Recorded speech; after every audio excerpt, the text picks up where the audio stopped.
not just a political decision, it was a human catastrophe. Much like civilians of Iran who now find themselves uprooted, millions in the subcontinent were forced to abandon their homes, lands, and identities, that too overnight. Both movements, separated by decades and geography, speaks to the enduring tragedy for how political decision and power struggle can fracture the societies and leaving ordinary people to bear the heaviest burden. So the year 1947 stands as one of the most defining moments in South Asian history. It was the year when India gained independence from British colonial rule, but it also the year when the subcontinent was violently divided into two nations, India and Pakistan. This partition was not merely a political act of drawing borders. It was a human tragedy of an unimaginable scale.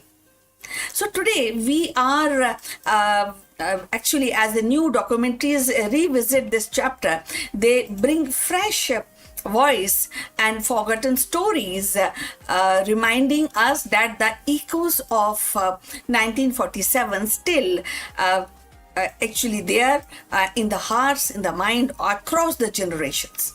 Partition uprooted nearly 15 million people, making it one of the largest forced migration in human history.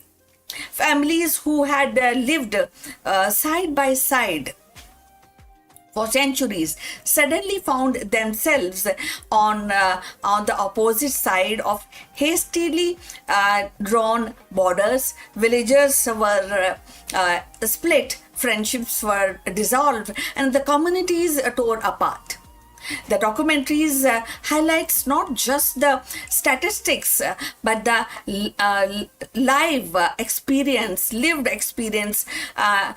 like the grandmother who carries her infants across the burning field, the young man who lost his entire family on a train to Lahore, the child who never understood why neighbors turn into enemies overnight.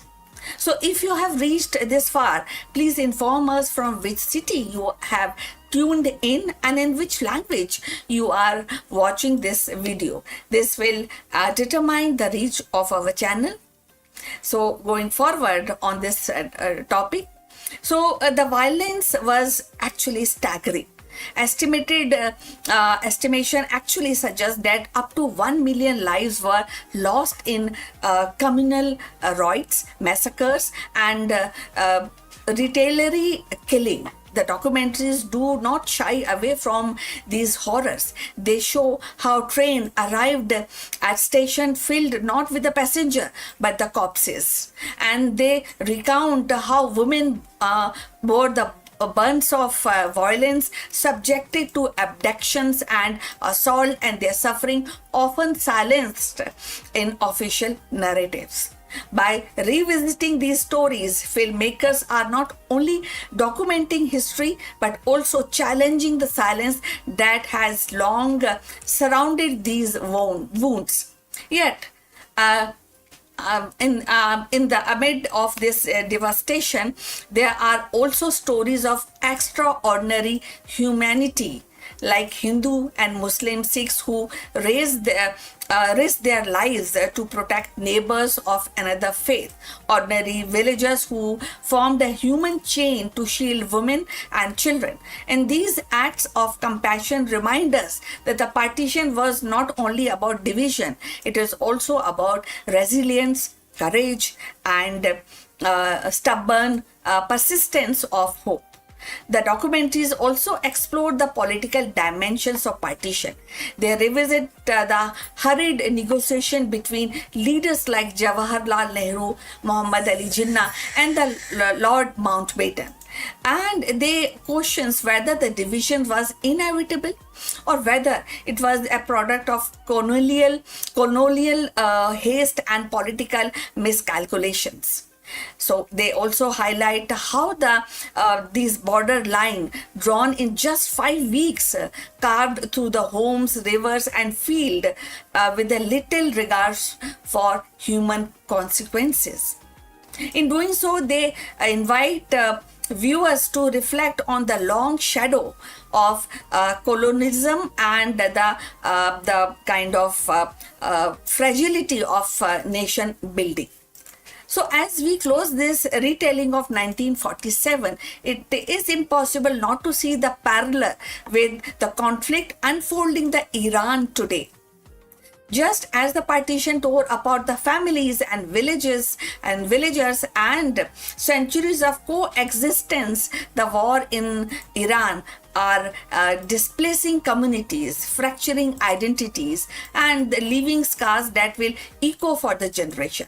The lesson of partition is not confined to South Asia. It is universal reminder of how political decision drawn hastily or imposed violently can unravel the fabric of the society.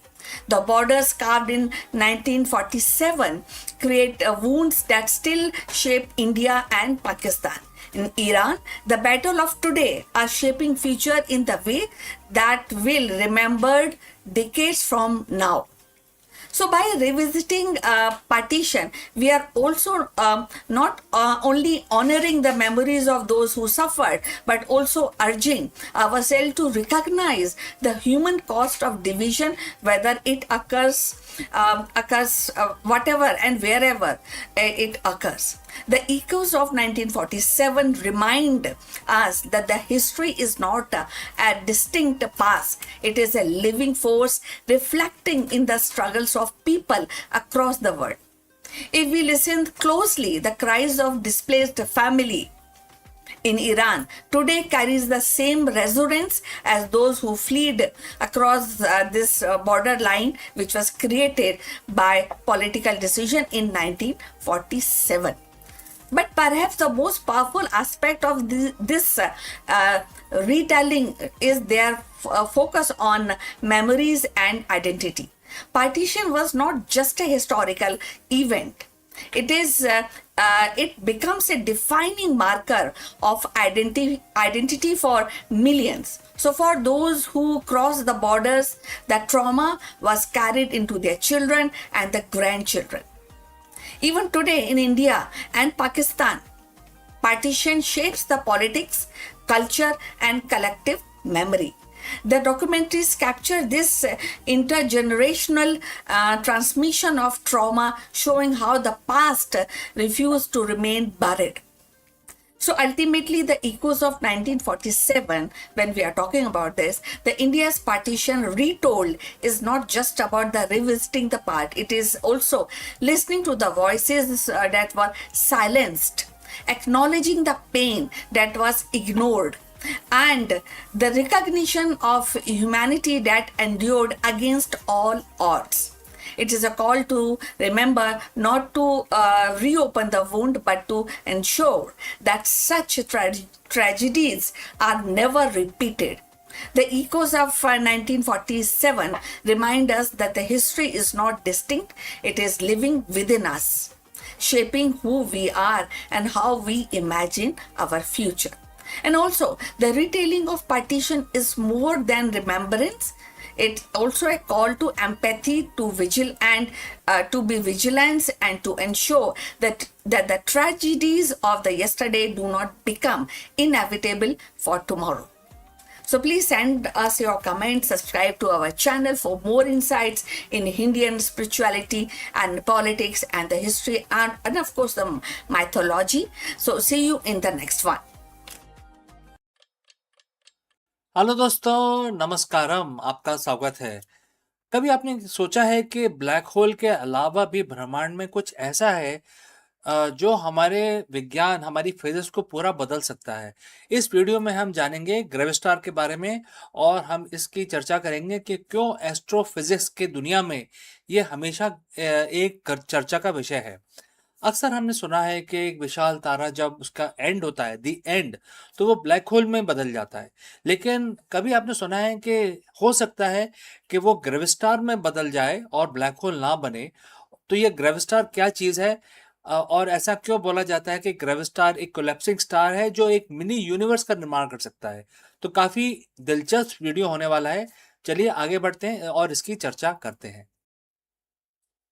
तो दोस्तों, जब हम अंतरिक्ष के बारे में सोचते हैं, उसकी विशालता के को देखते हैं, तो अक्सर हमें लगता है कि जो सितारे हैं, जो स्टार्स हैं, वो एक लाइट का सोर्स हैं और एक कोई बड़ा स्टार अपने अंत समय में पहुँचता है, वो उसकी डेथ होती है, तो वो ब्लैक होल में कन्वर्ट हो जाता है। और हमारी एस्ट्रोफिजिक्स में इसके बारे में काफ़ी डिटेल में एक्सप्लेनेशन है, हमारे फॉर्मूलाज से, रिलेटिविटी की थ्योरी से एक्सप्लेन किया गया है।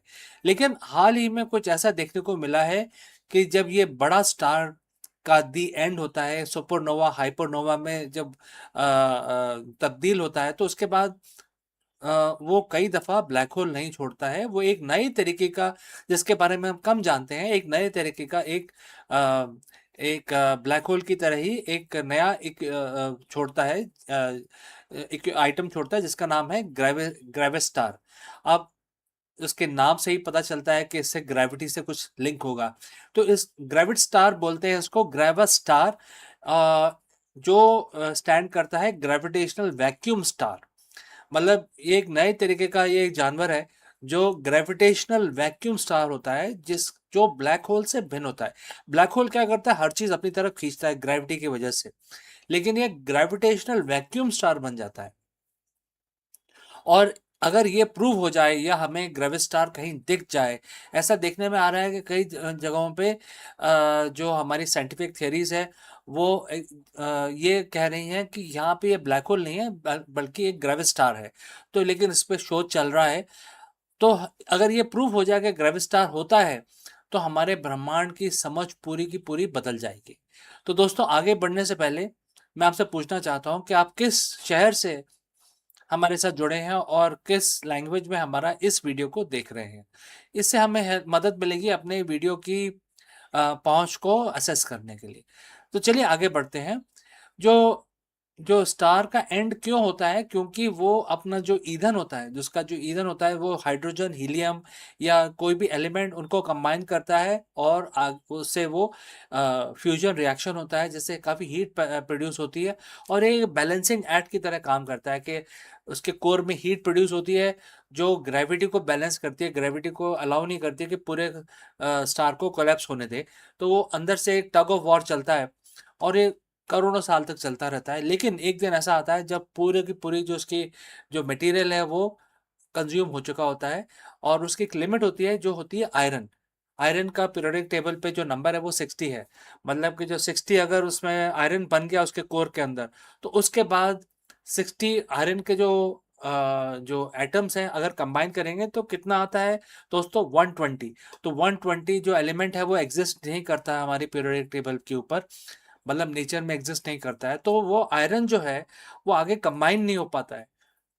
तो उसकी वजह से जो ग्रेविटी है उस स्टार की वो टेक ओवर कर लेती है और इंस्टेंटली विद इन 1 सेकेंड, मतलब 30%, 30 माइक्रो सेकेंड के अंदर वो पूरा का पूरा स्टार कोलैप्स हो जाता है और सुपरनोवा में तब्दील हो जाता है। और जब वो ऐसा करता है तो जो कोर होता है स्टार का वो इतनी जो उसको उसको इतने ज़्यादा किक मिलती है कि वो कोलैप्स हो जाता है ब्लैक होल के अंदर। और जो बाहर वाला जो उसका जो लेयर है स्टार की, वो बाहर की तरफ एक्सप्लोड कर जाती है, जिसको हम सुपरनोवा बोलते हैं। लेकिन जो बचता है वो एक सिंगुलैरिटी है। मतलब सिंगुलैरिटी मतलब कि उसके अंदर उस हमारी फिजिक्स फेल हो जाती है। उस वो इतना छोटा होता है कि हम उसको मेजर ही नहीं कर सकते। उसकी डेंसिटी इनफाइनाइट हो जाती है, उसकी स्पेस ज़ीरो हो जाती है। तो ये चीज़ें इन्फिनिटीज़ में पहुंच जाती हैं, जिसलिए हम उसको बोलते हैं सिंगुलैरिटी। हाँ, हालांकि ये सिंगुलैरिटी आज तक प्रूव नहीं हो पाई है, बट वो एक मैथमेटिकल कॉन्सेप्ट बन के रह गई है। क्योंकि हम ब्लैक होल के अंदर देख नहीं सकते, तो इसलिए हमें ये पता नहीं होता कि ब्लैक होल के अंदर क्या है। 2001 में वैज्ञानिकों ने ये देखा कि सिंगुलैरिटी नहीं होती है और कई दफ़ा सिंगुलैरिटी ना होके ब्लैक होल की बजाय एक ग्रेविस्टार का जन्म होता है इस प्रोसेस के बाद। तो ग्रेविस्टार का मतलब क्या है? Gravitational vacuum star. अब कल्पना करें कि एक बहुत बड़ा जो स्टार है वो कोलैप्स कर रहा है और ब्लैक होल बनने के बजाय एक बहुत ही सख्त एक ट्रांसपेरेंट शेल में कन्वर्ट हो रहा है। मतलब ब्लैक होल तो इंटरनल जाता है, लेकिन ये शेल के अंदर अंदर क्या है उसके अंदर हमें पता नहीं, लेकिन बाहर का जो आवरण है वो एक ट्रांसपेरेंट शेल बन जाता है और उसके बाद वो स्टेबल हो जाता है। उसके अंदर का जो हिस्सा होता है वो वैक्यूम होता है।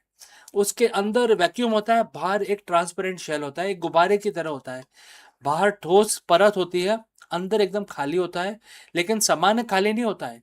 उसके अंदर डार्क एनर्जी होती है, डार्क एनर्जी से भरा होता है। और इस मॉडल को एक सिंगुलैरिटी की आवश्यकता नहीं होती।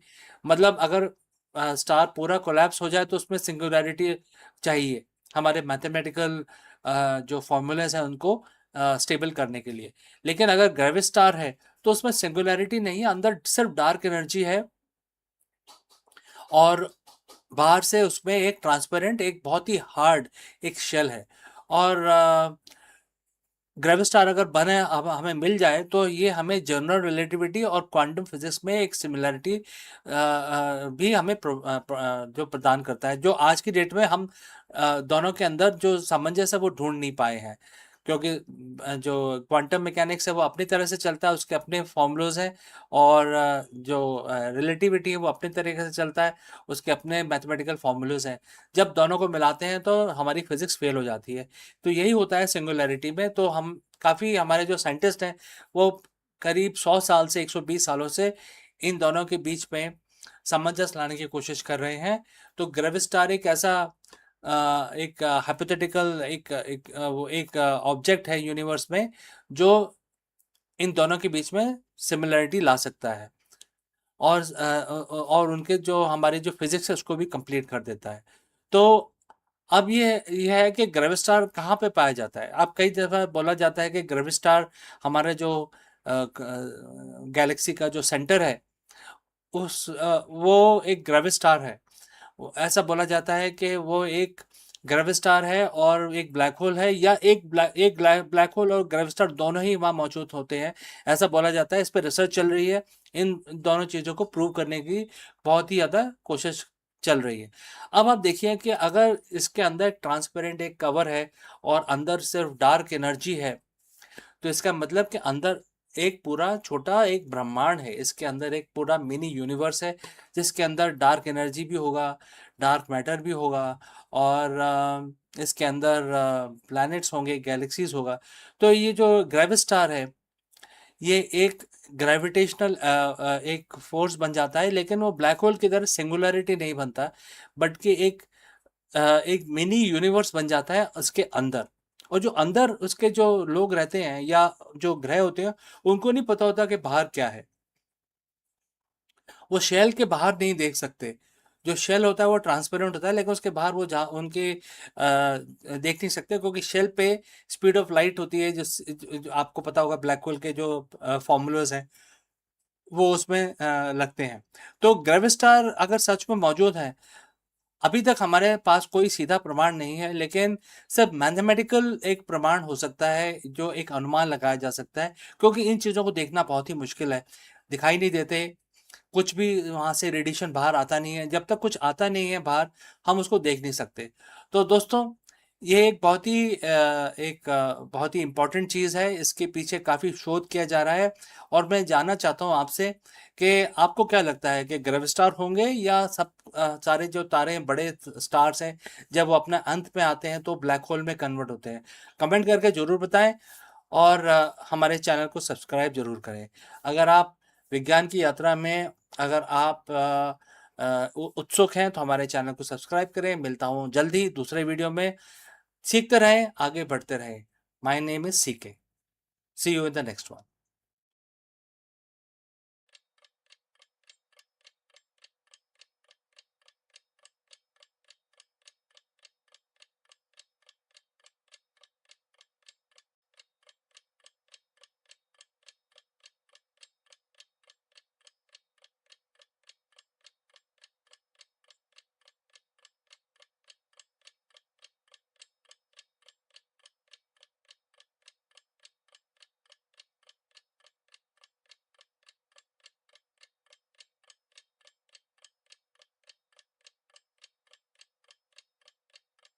Hello, friends, you are most welcome. Namaskaram. The lines on the silicon wafer are now more important than the borders on the map. As the corporate giants merge to control the world's lithography, the UPSC syllabus is being rewritten in real time. If you don't understand how these semiconductors dictate the national sovereignty, you're already behind the administrative curve. How? Let us explore this further. If your UPSC notes on globalization still rely on the logic of the early 2020s, where efficiency and open markets reign supreme, you are already behind the curve. In 2026, the lines on a silicon wafer are more critical than the borders on the map. We are witnessing a global silicon merger, a strategic consolidation of power where semiconductors, lithography, the backbone of AI, defense, and the global economy is becoming a monopoly. This isn't just a tech issue, it is the single most important variable in the 2026 27 UPSC syllabus. Today, we are tearing up the old playbook and rewriting our notes on national sovereignty. The India Semiconductor Mission 2.0 and why the chip war is the great game of our generation. The global semiconductor industry is projected to cross $1 trillion revenue threshold by 2026 end. But here is a catch. It is becoming zero-sum game. For years, we taught ourselves that supply chain were about comparative advantages. Today, that has been replaced by technological sovereignty. Why? Because as AI demand explodes, we see a massive divergence. And there are few things that we must know. First is the AI pivot. Memory chips, which is also known as DRAM, and the specialized AI compute hardware are seeing unprecedented demand, leading to a structural constraint where only a handful of players can supply the pickaxes for the AI gold rush. Number two is the geopolitical trap. As the US and China decouple, countries are no longer looking for the cheapest chip. They are looking for the safest chips. This has led to a strategic consolidation of lithography technology. And number three, which is related to your GS3 paper, stop thinking of semiconductors as just another commodity. They are now strategic assets. When you write your answers, don't talk about trade barriers, talk about supply chain resilience and critical infrastructure protections. So, where does the India stand here in all of this?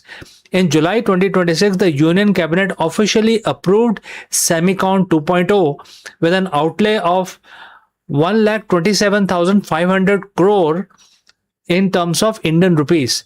If you are still only talking about Semicon 1.0 in your answers, you are losing marks. Semicon 2.0 is a shift from capacity creation to technological depth. It focuses on 6 critical pillars which you need to memorize. Number one is chip design, moving from mere services provider to IP owners. Number two is machine and material, localization of chemicals and the gases required for manufacturing. Number three is the fabrications, fab in short, moving towards 3 nanometer and 2 nanometer nodes by the next decades. Number four is ATMP or OSCT, advanced packaging, which is the hidden part of the value chain. India is currently dominating. R&D, closing the gap between Indian academic research and the industry application. And lastly, the talent, creating a future ready force. So what are the UPSC takeaway? India is no longer just aiming to be a hub. It is aiming to be a trusted partner. When analyzing India's foreign policy, look at the MOU signed with the EU, Japan, and the US. This is not just trade, it is building of Silicon diplomacy bloc. To master this topic for the mains, recognize your notes into this 4 quadrant framework. Quadrant 1, which is the geopolitics, discuss the silicon diplomacy and the Quad semiconductor supply chain partnership. Quadrant 2 is the economy. Discuss shift from cyclic semiconductor growth to AI driven structural demand. Quadrant 3 is the internal security. Semiconductors are the backbone of defense, satellite, and telecom infrastructure. And lastly, quadrant 4, which is the governance, the role of Niti Aayog's roadmap and the transition from fiscal subsidies to R&D led growth. Do not just dump facts about the fab plants. Connect them to Atmanirbhar Bharat and the goal of achieving domestic capability for 70 to 75% of applications by 2029. The most important takeaway for civil servant is that the world is moving away from a single global supply chain to a multipolar technology ecosystem. If you understand that semiconductors are the new oil and the monopolies controlling them are the new OPEC, you will write answers that demonstrate a high level of administrative understanding of the 21st century statecraft. Don't just prepare for an exam, prepare for the role of the policymaker. Rewrite your notes, focus on the strategy, not just the states. And remember, in the race for the digital sovereignty, India isn't just participating in its, in the whole rat race. It is positioning itself to lead. So, friends, in the end, I will like to say good luck for your examinations, and I will catch you again very soon in the next one.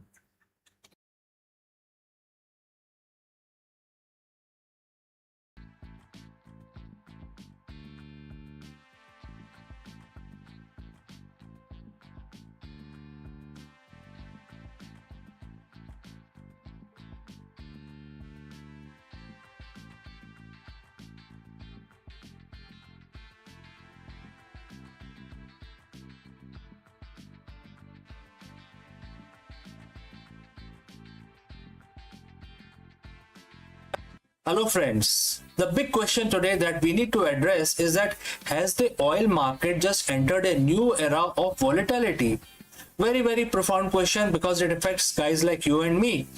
And therefore in this video we are going to understand and analyze the historic shift for the global energy. After the UAE has officially exited OPEC Plus as of May 1st, 2026, following this departure, 7 core OPEC Plus members, including Saudi and Russia, have announced an output increase and taking it to 188,000 barrels per day. And this is for June. But the Strait of Hormuz is still impacted because of the regional conflict. So are they preparing for some new opportunities in month of June? And what is going on here? Let us discuss this further. The unthinkable just happened in the world of global energy. As of May 1st, 2026, the UAE, United Arab Emirates, the cartel third largest producer, has officially walked away from OPEC Plus. This isn't just a policy disagreement, it's a fundamental divorce that has left the world's most powerful energy alliance completely fractured. But here is the real shocker. Within 48 hours of UAE departure, the remaining members of OPEC Plus met virtually and announced an immediate output increase, taking it to 188,000 barrels per day for month of June. Why would OPEC Plus increase supply the moment one of its biggest players left? Is this a desperate move to show that they still call the shots? Or is the world heading towards a massive oil glut? Today we are going to break down the UAE exit, the new production target, and why the global oil uncertainty is at the record high. So friends, if you have reached this far, please inform us from which city you have tuned in and in which language you are watching this video. This will help us determine the reach of our channel. Alright, let's proceed further. First, we have to understand why the UAE left. For years, there has been simmering tension between Abu Dhabi and Riyadh. The UAE has invested over 150 billion into its state-owned oil company known as ADNOC. to boost production capacity to 5 million barrels per day by 2027. However, under the OPEC plus quotas, they were stuck producing around 3.6 million barrels. The UAE energy minister and the entire ministry finally called it a strategic imperative. They wanted the flexibility to produce what they want, when they want, especially to fund their transition to a post-oil economy. And therefore, with all this drama unfolding, what is the impact? The impact is, because the UAE has left, UAE has also exited QOPEC, the Organization of the Arab Petroleum Exporting Countries. They are essentially betting on themselves. They have become completely independent as an oil producer. As an independent player, they can now negotiate bilateral deals with countries like India or Germany without waiting for a green light from a committee in Vienna. On Sunday, which is May 3rd, the new OPEC Plus met for the first time without the UAE. The result, a collective decision to raise output by 188,000 barrels per day in June. This is the third consecutive monthly increase, but there is a catch. This hike is actually smaller than 206,000 barrels per day increase we saw in May. Why? Because the UAE share has been completely removed from the calculation. The 7 countries, including this charge, and they're calling the shots, are Saudi, Russia, which are the 2 big heavy hitters, Iraq, Kuwait, Kazakhstan, Algeria, and Oman. And there are analysts who are now calling this move as symbolic. OPEC Plus want to signal to the market that the alliance is still stable and that they are gradually unwinding their voluntary cuts they started back in 2023. Now, you might be thinking, if they are pumping more oil, shouldn't the price be dropping? Well, it's complicated. Since the conflict involving Iran began on February 28, the Strait of Hormuz has been effectively restricted. This is the world's most critical choke point. Even if the OPEC says they are increasing production on paper, those barrels can't easily reach the global market if the shipping lanes are blocked. Because of this, the Brent crude is still sitting near $108 per barrel. The US WTI is around $101 per barrel. Both are up nearly 78% since the start of 2026. The only thing keeping prices from going even higher is a recent peace proposal from Iran, which gave the market a tiny bit of hope at the end of the last week. So where does this leave us? OPEC Plus is now a 21-member group, and its influence is arguably at its lowest point in a decade. The UAE exit has created a fundamental challenge to the cartel's ability to balance the market. If the Strait of Hormuz reopens, the UAE is poised to flood the market with their 5 million barrel capacity, which could lead to a massive price crash. But for now, OPEC Plus is trying to maintain the illusion of control with these modest 188,000 barrel hike. The bottom line is the oil unit we have known for years is gone. We are entering an era of every nation for itself. So what do you think, friends? Will the UAE exit lead to lower prices at the pump, or will the regional conflict keep the energy cost high for rest of 2026? Let me know what are your thoughts and also your opinion, and if you have any questions. Don't forget to like and subscribe for more deep dives into the global energy market, and I will see you in the next one. Before I go, a word about our affiliate partner. Stop settling for a good enough video. If your built-in laptop camera looks like a grainy mess, it is time for an upgrade. Want to instantly level up your video presence? I like to present the Lenovo Performance FHD webcam. This is a game changer for your desktop setup. Technically, this is packed. It has a very sensitive RGB sensor, very crisp photographs it takes. Also comes with two microphones on board, which helps you to record very clear voice in stereophonic format.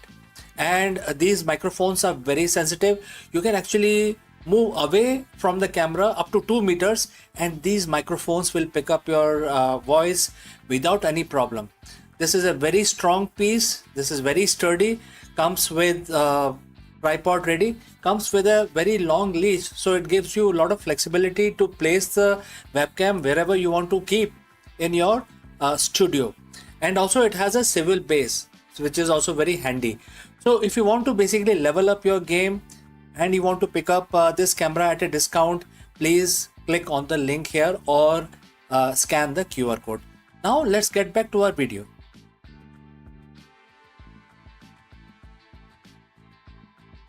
In the boundless silence of space, where the radiation lashes like an invisible storm and the vacuum strips away every trace of comfort, one would expect life to flutter. Yet, against all odds, tiny fungal spores have endured, and their survival is more than a scientific curiosity. It is a defiant proclamation that biology is tougher than we have imagined. Clothed in a melanin armor, suspended in metabolic stillness, these microscopic voyagers cling to existence in the most hostile frontier known to mankind. So let's find out more about this. In the cold silence beyond Earth's protective atmosphere, where the radiation storm rages and temperatures plummet, life is not expected to endure. Yet, in the recent experiment, which have revealed a startling resilience, certain fungi, hardy and unyielding, have survived prolonged exposure to deep space condition, and their survival challenges our assumption about the fragility of biology and raises profound questions about possibility of microbial hitchhikers journeying to the Mars. So scientists have placed spores of extramophilic fungi aboard orbital platform, exposing them to the cosmic radiation, vacuum, and the relentless cycle of solar flares. So months later, when these were retrieved and examined, many spores remained viable, and their cell wall, rich in melanin, acted as a shield against the radiation, while their metabolic dormancy allowed them to endure starvation and desiccations. So what seems like a death sentence become a testament to evolutionary ingenuity. So these organisms born in shadow of Earth's ecosystem proved capable of weathering the hardest frontier. So if you have reached this far, please inform us from which city you are watching us and which language you are watching this video. This will help us to determine the reach of our channel. So going forward, the implication of ripple outward. So if the fungi can survive the journey, so too might bacteria or other microbes. And these raises a specter of forward contamination, the accidental transport of Earth's life to the Mars. A single resilient spore nested in the crevice of spacecraft could seed alien soil, and implication the search or implicating for indigenous Martian life. So the line between the discovery and contamination grows perilously thin. For planetary protection agencies, the survival of fungi is both a marvel and a warning. Yet there is another perspective, and that is we are talking about opportunity. If the fungi can endure space, they might one day serve as allies in colonization. and their ability to recycle nutrients, break down the waste, and even produce protective compound could make them invaluable partner for astronauts establishing habitats on Mars. Imagine fungal bioreactors converting Martian logit into fertile soil, or shielding domes infused with melanin to observe the radiation.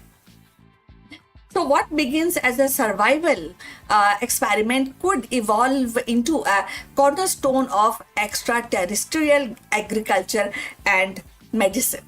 The survival of fungi also touches on the deeper philosophical questions, and that is life. And it seems it is like a fragile frame, easily extinguished, but can the strong force that can cling to existence wherever it can. So the cosmos, the vast and indifferent, it may be, but it not empty with the possibilities. An e-spose that endures in the orbit whispers of resilience, of stubborn refusal of biology to yield. In their microscopic triumph, the fungi remind us that life is not confined to Earth. It is a universal experiment, always probing the boundaries of possibilities. As humanity prepares for Mars mission, these fungal survivors stand as both cautionary tale and the beacon of hope. They warn us that the thread of this survival, we have to actually deal with careful insight, and least we overwrite Martian biology with our own. But they also inspire us to imagine a future where Earth's smallest organism help us to thrive on very distinct world, and in quiet endurance of these spores drifting through space, we glimpse the persistence of life itself, unyielding, adaptable, and forever reaching to new horizon, new boundaries. In the quiet resilience of these spores drifting unbroken through the cosmic abyss, we glimpse a truth larger than any single experiment. Life is not fragile, but defined. The fungi that endures in the deep space remind us that the biology is a force that adapts, persists, and seeks footholds even in the most hostile realm. As humanity prepares to step into the Mars, their survival is both a warning and a promise. Warning us to guard against the contamination, yet promising that life itself may be our greatest ally in the journey beyond Earth. So, in the void where the silence resigns, the spores whisper, a timeless refrain. A life refuses to die, and it is a refusal, it is a carrier that the seeds of tomorrow's world. So we have come to the end. Thanks for watching this, and we look forward for your comment. At the same time, we request you to subscribe our channel. See you in the next, but before we go further, a few words from our affiliate partner. Stop settling for a good enough video. If your built-in laptop camera looks like a grainy mess, it is time for an upgrade. Want to instantly level up your video presence? I like to present the Lenovo Performance FHD webcam. This is a game changer for your desktop setup. Technically, this is packed. It has a very sensitive RGB sensor, very crisp photographs it takes. Also comes with 2 microphones on board, which helps you to record very clear voice in stereophonic format. And these microphones are very sensitive. You can actually move away from the camera up to 2 meters, and these microphones will pick up your voice without any problem. This is a very strong piece. This is very sturdy. Comes with tripod ready, comes with a very long leash, so it gives you a lot of flexibility to place the webcam wherever you want to keep in your studio. and also it has a civil base, which is also very handy. So if you want to basically level up your game and you want to pick up this camera at a discount, please click on the link here or scan the QR code. Now let's get back to our video. Hello friends, welcome, namaskaram. Are you obsessed with hitting your target at the expense of your performance? If yes, you have reached the right place, because in this video, we explore a transformative management philosophy from Bhagavad Gita. The ancient concept of Nishkam Karma, performing your duty without attachment to the result, might sound counterintuitive in today's performance driven culture. However, it is actually the secret to sustainable growth, sharper decisions making, and long term business success. Let us go and explore this concept further. As a CEO or an executive, you are defined by your results. You live and die by the quarterly reports, the growth percentage, and the share price and the KPIs. If you miss, you answer for it. If you hit, you get a pat on the back, and then you are expected to do even better next quarter. It's a relentless cycle, but I want to ask you a question that might sound counterintuitive. What if your obsession with the result is actually the reason you have not got the result that you want? In the corporate world, we are conditioned to believe that we aren't fixated on the outcome. We aren't serious about the business. But today, I'm going to share a perspective from 5000 years ago, which is Bhagavad Gita, specifically chapter 2, verse 47, that suggests that exact opposite of whatever we think, whatever the modern playbook tells us. It suggests that the secret to exponential growth isn't about obsession. It's a profound strategic form of detachment. So, friends, if you have reached this far, please let me know name of your city and the country so that we are in a position to ascertain reach of our video. All right, let's move ahead. Let's look at the psychology of the high performance. When you are a hyper focused on the result, let's say a specific revenue target, you inadvertently do three things that damage your business. One, your current tunnel vision. When you only look at the target, you ignore the peripheral data, the market shifts, and the subtle innovation that could actually move the needle. Number two, you inject fear in your culture. If the CEO is terrified of missing a number, that fear cascades. Your team becomes risk averse. They stop innovating because innovation, by definition, involves risk of failure. They play it safe to hit the number, and in doing so, they miss the massive opportunity. Next, you lose your cognitive bandwidth. Stress isn't just an emotion, it's a biological drain. When your brain is occupied with what if we don't hit the number, you have less mental energy to solve the complex problem that actually drives the number. We have all seen the result obsessed leaders. They are reactive, they are micromanaging, they are usually burnt out. But there is a better way to lead, a way that is ancient yet arguably more relevant to the modern business landscape than ever before. Let's look at the verse. It is one of the most famous line in Bhagavad Gita, and the quote starts, "You have a right to perform your prescribed duties, but you have no right to the fruits of your action." Quote close. At first glance, this sounds like it goes against everything we teaches in business schools. No, right to the results. Yes, if you don't care about result, won't I fail? That's a big question that you might ask me. No, this is a misunderstanding. This is not a philosophy of passivity. It is a philosophy of extreme ownership of the process. Think about it like an archer. You can control the stance, the grip, the breath, and the release of the arrow. Those are your duties. The target is 100 yards away. Can you control what happens to the arrow once it leaves your bow? No. A gust of wind could move it, the target could shift, etc. If you're obsessed with a target, your hand shakes, you overthink, you tense up. But if you are entirely focused on the process of the shot, the technique, the result becomes a natural, inevitable consequence of your skill. In business terms, your duty is the strategy. The team, the culture, the product development, and the customer experience. Those are the archery skills. The revenue, the market share, the stock prices, those are the wind and the target.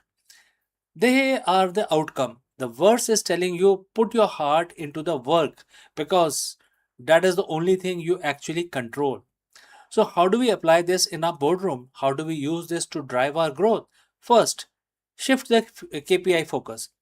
Don't just track lagging indicators, things like revenue, profit, the result, etc. Heavily weigh your management towards leading indicators like employee management, R&D, progress, customer satisfaction, scores, etc. These are the duties you control. If you master these, result will come automatically. Number 2, foster safe failure. If you detach from the fear of outcome, you can give your team permission to experiment.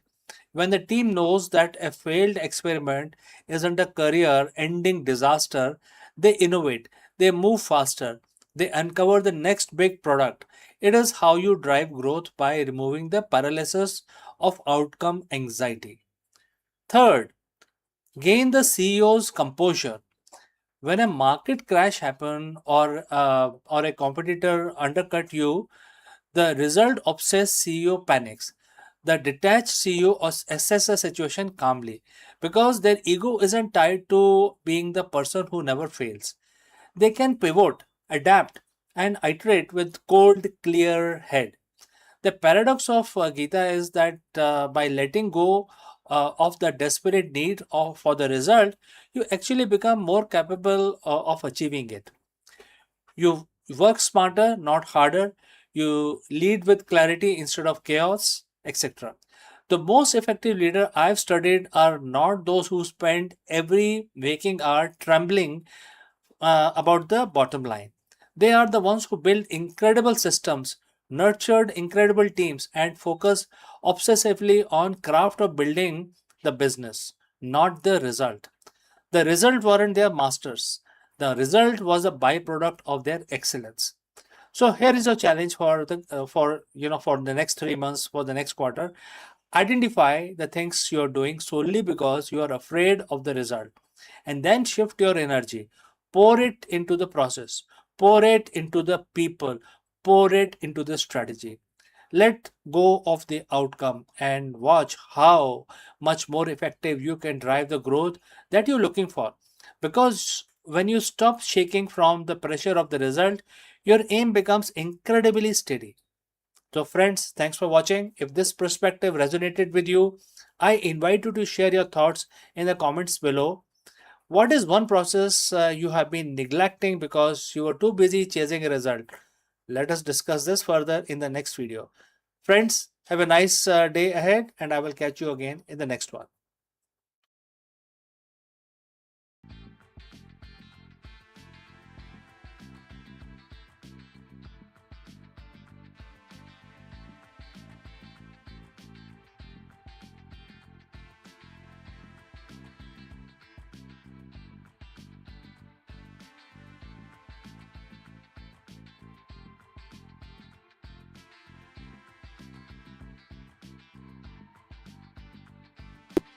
Two dawns break across the alien sky, one blazing, one gentle, casting twin shadows that stretch into the unknown. What once lived only in the imagination of storytellers has now stepped into the telescope lens. 27 planet candidates orbiting not one but two suns. And these worlds, simmering like echoes of Star Wars Tatooine, are no longer fiction but cosmic invitation. They whisper of future double horizon, and where every sunrise is a duet and every settlement a testament to our courage to thrive in the extraordinary. So let's find out more about this. Imagine standing on alien soil, the horizon painted not by one dawn, but two. The first sun rises in a blaze of gold, and the second follows in a softer hue, casting shadow that dance in pair. And this is not the realm of myth or cinema. It is a reality hinted by astronomers who have uncovered 27 planet candidates orbiting binary stars. World of Twin Sun echoing the dreamscape of Star Wars, Tatooine, now stepped into the realm of science. For humanity, these discoveries are more than curiosities. They are invitation. Each planet circling two suns represent a lab of survival, a crucible where the light, gravity, and the climate conspire in an unfamiliar way. The future of human settlement may well depend on our ability to adapt to such extreme. Binary system challenge our engineering, our biology, and our imagination. How do we build the home where the daylight never truly ends, or where the nights are fractured by competing lunar rhythms? How do the crop grow under two suns and their photosynthesis tuned in a spectrum broader than Earth? So these are the questions that are obstacle, and if you feel they're obstacle, that is up to you. But for scientists and somebody who is inclined to new discoveries, these questions are not obstacles, but they are seed of innovation. So if you have reached this far, please inform us from which city you have tuned in and in which language you are watching this video. This will help us determine our channel. So moving forward, the dual suns offer paradoxical gift. On one hand, these gravitational tug of war can destabilize orbits, making climate volatile. On the other hand, their combined energy could sustain habitable zone wider than those around solitary stars. A planet warmed by two suns might host desert of dazzling brilliance, ocean simmering under perpetual twilights, or forests that evolve pigment unknown to Earth.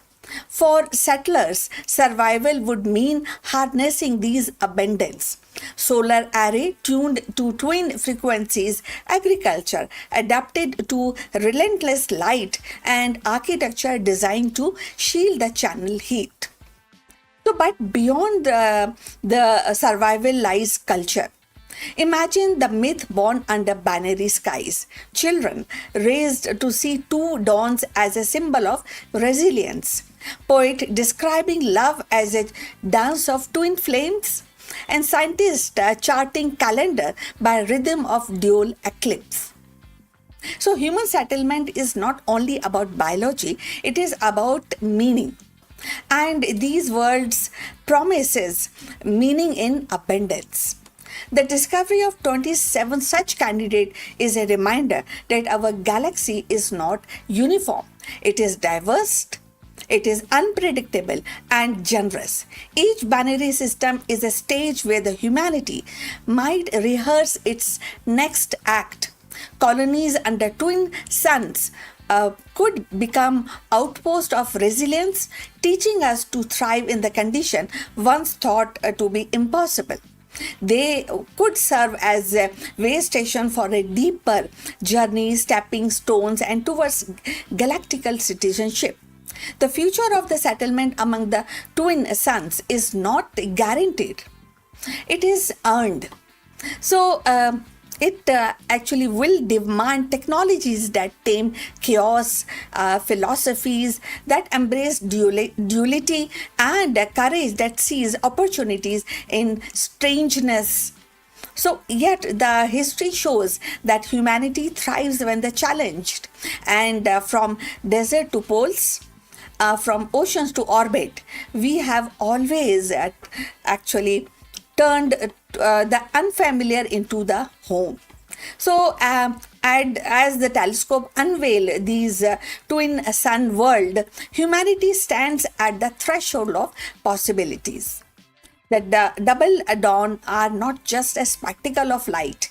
They are symbol of resilience, of future where we learn to thrive in the extraordinary. Each of these 27 planets is a reminder that the universe is vast, generous, and waiting. To settle beneath two sun is to embrace duality, to craft a new myth, and to prove that our spirit is as boundless as the sky we seek. The twin horizon rise, and with them the promise of civilization, unafraid to call the impossible as home. So we have come to the end of this information, this video. Look forward for your comments, and thanks for watching. Please like and subscribe our channel, and see you in the next one. But before we end, few words from our affiliate partner. Stop settling for a good enough video. If your built-in laptop camera looks like a grainy mess, it is time for an upgrade. Want to instantly level up your video presence? I like to present the Lenovo Performance FHD webcam. This is a game changer for your desktop setup. Technically, this is packed. It has a very sensitive RGB sensor, very crisp photographs it takes. Also comes with two microphones on board, which helps you to record very clear voice in stereophonic format.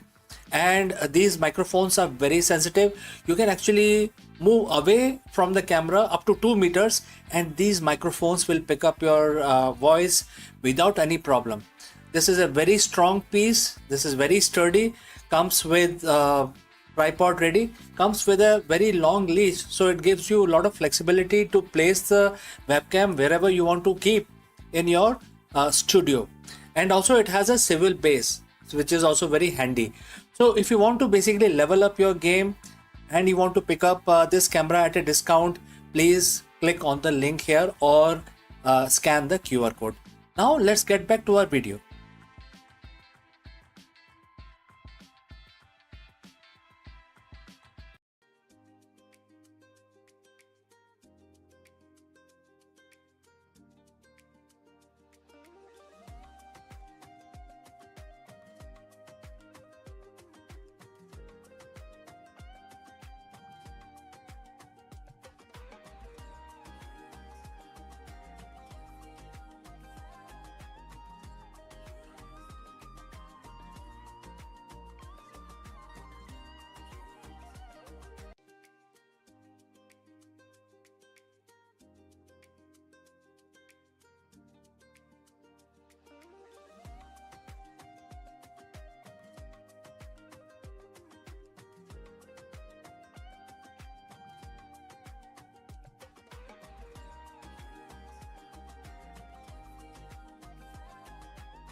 Friends, let me ask you, can the ancient wisdom solve the modern CEO's greatest challenge?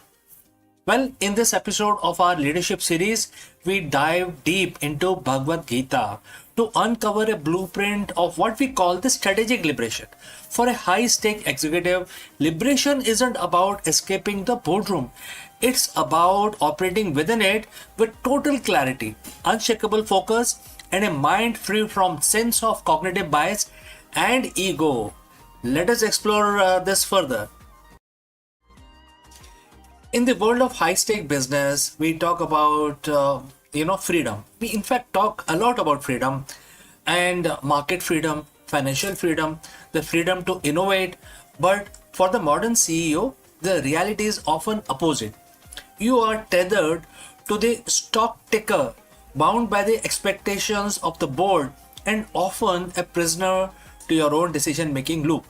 We call this the invisible ceiling, the point where your intelligence and hard work cannot take you any further because your mind is too cluttered with the noise of the trade.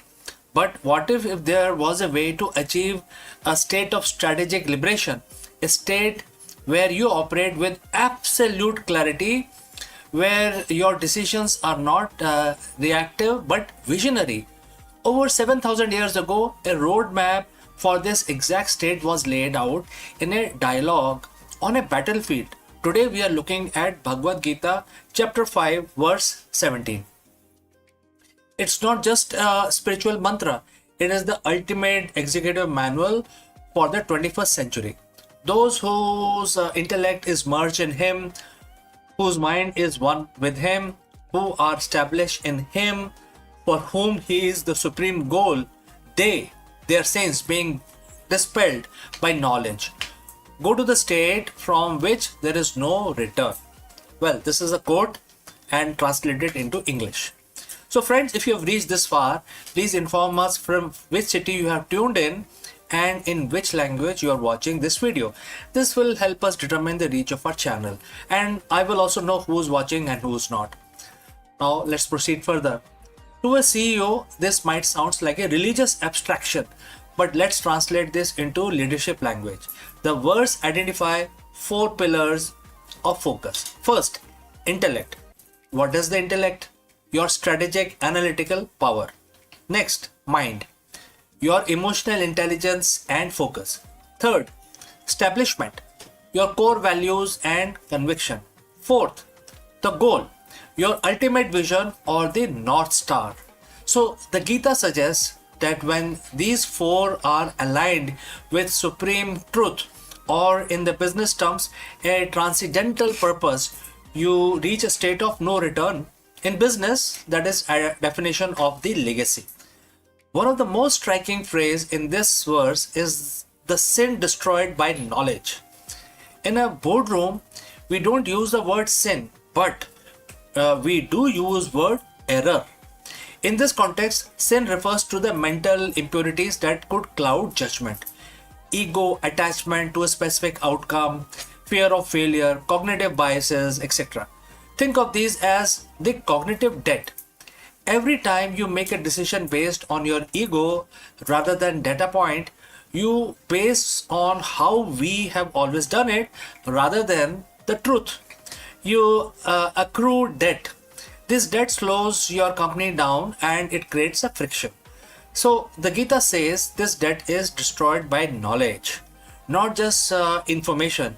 We have plenty of that, but realized knowledge is missing here. This is the ability to see the market, your competitor, your own team exactly as they are, without distorting the lens of your own desires or fears. When knowledge destroys error, liberation begins. The verse ends with bold promise, the path of liberation where there is no rebirth. The spiritual terms, this is the moksha. In the boardroom, this is the high performance flow state. No rebirth means you stop repeating the same mistake. Have you ever noticed that how some company seems to hit the same wall every 5 years? The same culture issues, the same product, market fit struggles, the same leadership turnover, and that is a cycle of rebirth in business. The strategic liberation means moving past those cycles. It means your leadership has evolved to a point where you are no longer a manager of crisis, but a creator of realities. You have reached a level of clarity where you don't have to go back to the old ways of struggling. You are no longer reacting to the waves. You are the ocean yourself. So how does you apply Gita 5.17 on a Tuesday morning before a merger or a product launch? I have few tips for you. First, fix the intellect. Start your day by detaching from the outcome. Focus entirely on the integrity of the strategy. Next, dissolve your ego. Ask yourself, am I making this choice to be right or to be effective? If it is to be right, that's the sin. And the verse mentions this very clearly. Let knowledge dissolve it. Right? Next is establish the North Star. Ensure your supreme goal isn't just this quarter's earning, but a purpose that provides value to the world. When your goal is supreme, your stamina becomes infinite. True leadership isn't about control, it's about alignment. Chapter 5, verse 17 of Bhagavad Gita teaches us that when our intellect, mind, and faith are fixed on a truth higher than our own, we become liberated from the friction of the corporate world. We move beyond the boardroom. We stop being driven by the fear of loss and start being pulled by the power of vision. This is the strategic liberation. That is the path of the sage leader. The question isn't whether you can afford to learn these lessons. The question is, can you afford the rebirth of your past mistakes, and what happens if you don't? My name is CK, and this has been a look into the timeless wisdom of Gita for the modern executive. Thanks for joining live. Thanks for listening. Before we move on to the next video, a few words about our affiliate partner. Stop settling for a good enough video. If your built-in laptop camera looks like a grainy mess, it is time for an upgrade. Want to instantly level up your video presence? I like to present the Lenovo Performance FHD webcam. This is a game changer for your desktop setup. Technically, this is packed. It has a very sensitive RGB sensor, very crisp photographs it takes. Also comes with two microphones on board, which helps you to record very clear voice in stereophonic format. And these microphones are very sensitive. You can actually move away from the camera up to 2 meters, and these microphones will pick up your voice without any problem. This is a very strong piece. This is very sturdy. Comes with tripod ready, comes with a very long leash, so it gives you a lot of flexibility to place the webcam wherever you want to keep in your studio. And also it has a swivel base, which is also very handy. So if you want to basically level up your game and you want to pick up this camera at a discount, please click on the link here or scan the QR code. Now let's get back to our video.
Hello friends. By now we know that the 21-hour marathon peace talk between US and Iran have officially collapsed. What does this mean for the global stability and your wallet as well as mine? Therefore, in this video, we break down the dramatic failure of the Islamabad Peace Summit, where Vice President JD Vance and the Iranian negotiators failed to reach a ceasefire after nearly 21 hours of high-stake diplomacy. Following the expiration of the temporary 2-week ceasefire, the Middle East is now bracing for the return to active hostility and a massive economic ripple effect. Let us discuss this further. It's being called the most consequential 21 hours in the modern diplomacy. In a high-stake hotel room in Islamabad, Pakistan, the world held its breath as the Vice President JD Vance and the Iranian negotiators sat face to face for the first time in decades. What was the goal? The goal was very set: to stop a war that has already crippled global trade and brought the Middle East to its knees. But as of this morning, which is April 13, 2026, the silence from the Serena Hotel was broken by a single devastating sentence from the US delegation: no deal has been reached. The temporary 2 weeks ceasefire has now also expired. The peace deal has collapsed, and as the diplomats head back to the airport, the markets are already reacting. Oil is spiking, gold is hitting record high, and the drums of war are beating louder than ever. Today we dive deep into understanding what exactly is going on and why the Islamabad Peace Summit failed, and what this means for the global economy as we brace for the fallout.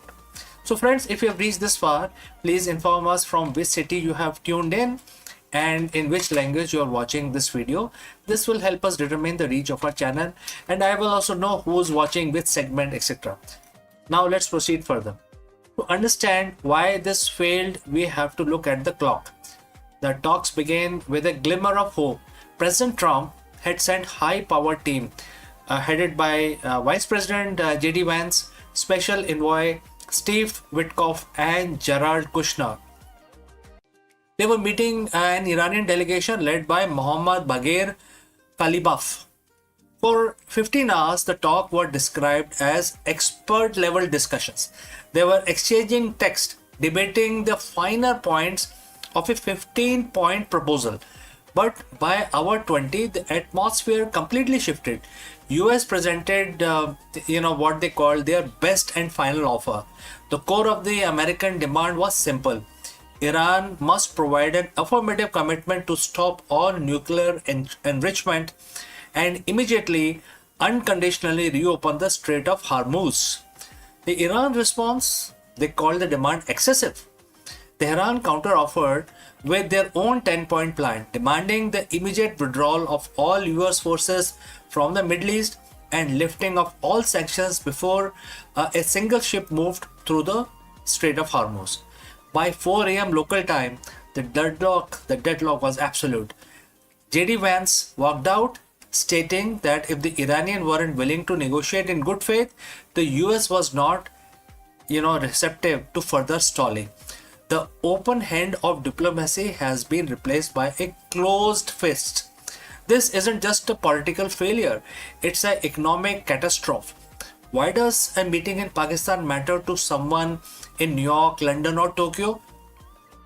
There is only one answer, and that is Hormuz.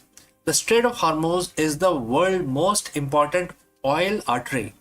Currently, it is under an effective stranglehold. During the ceasefire, there was a hope that the blockade could be lifted. Instead, no deal news has sent oil prices into a vertical climb. Analysts at Goldman Sachs and S&P Global are warning that if the hostility resumes, we are looking at a price of $150 per barrel, and this is going to become a reality. But it is not just oil.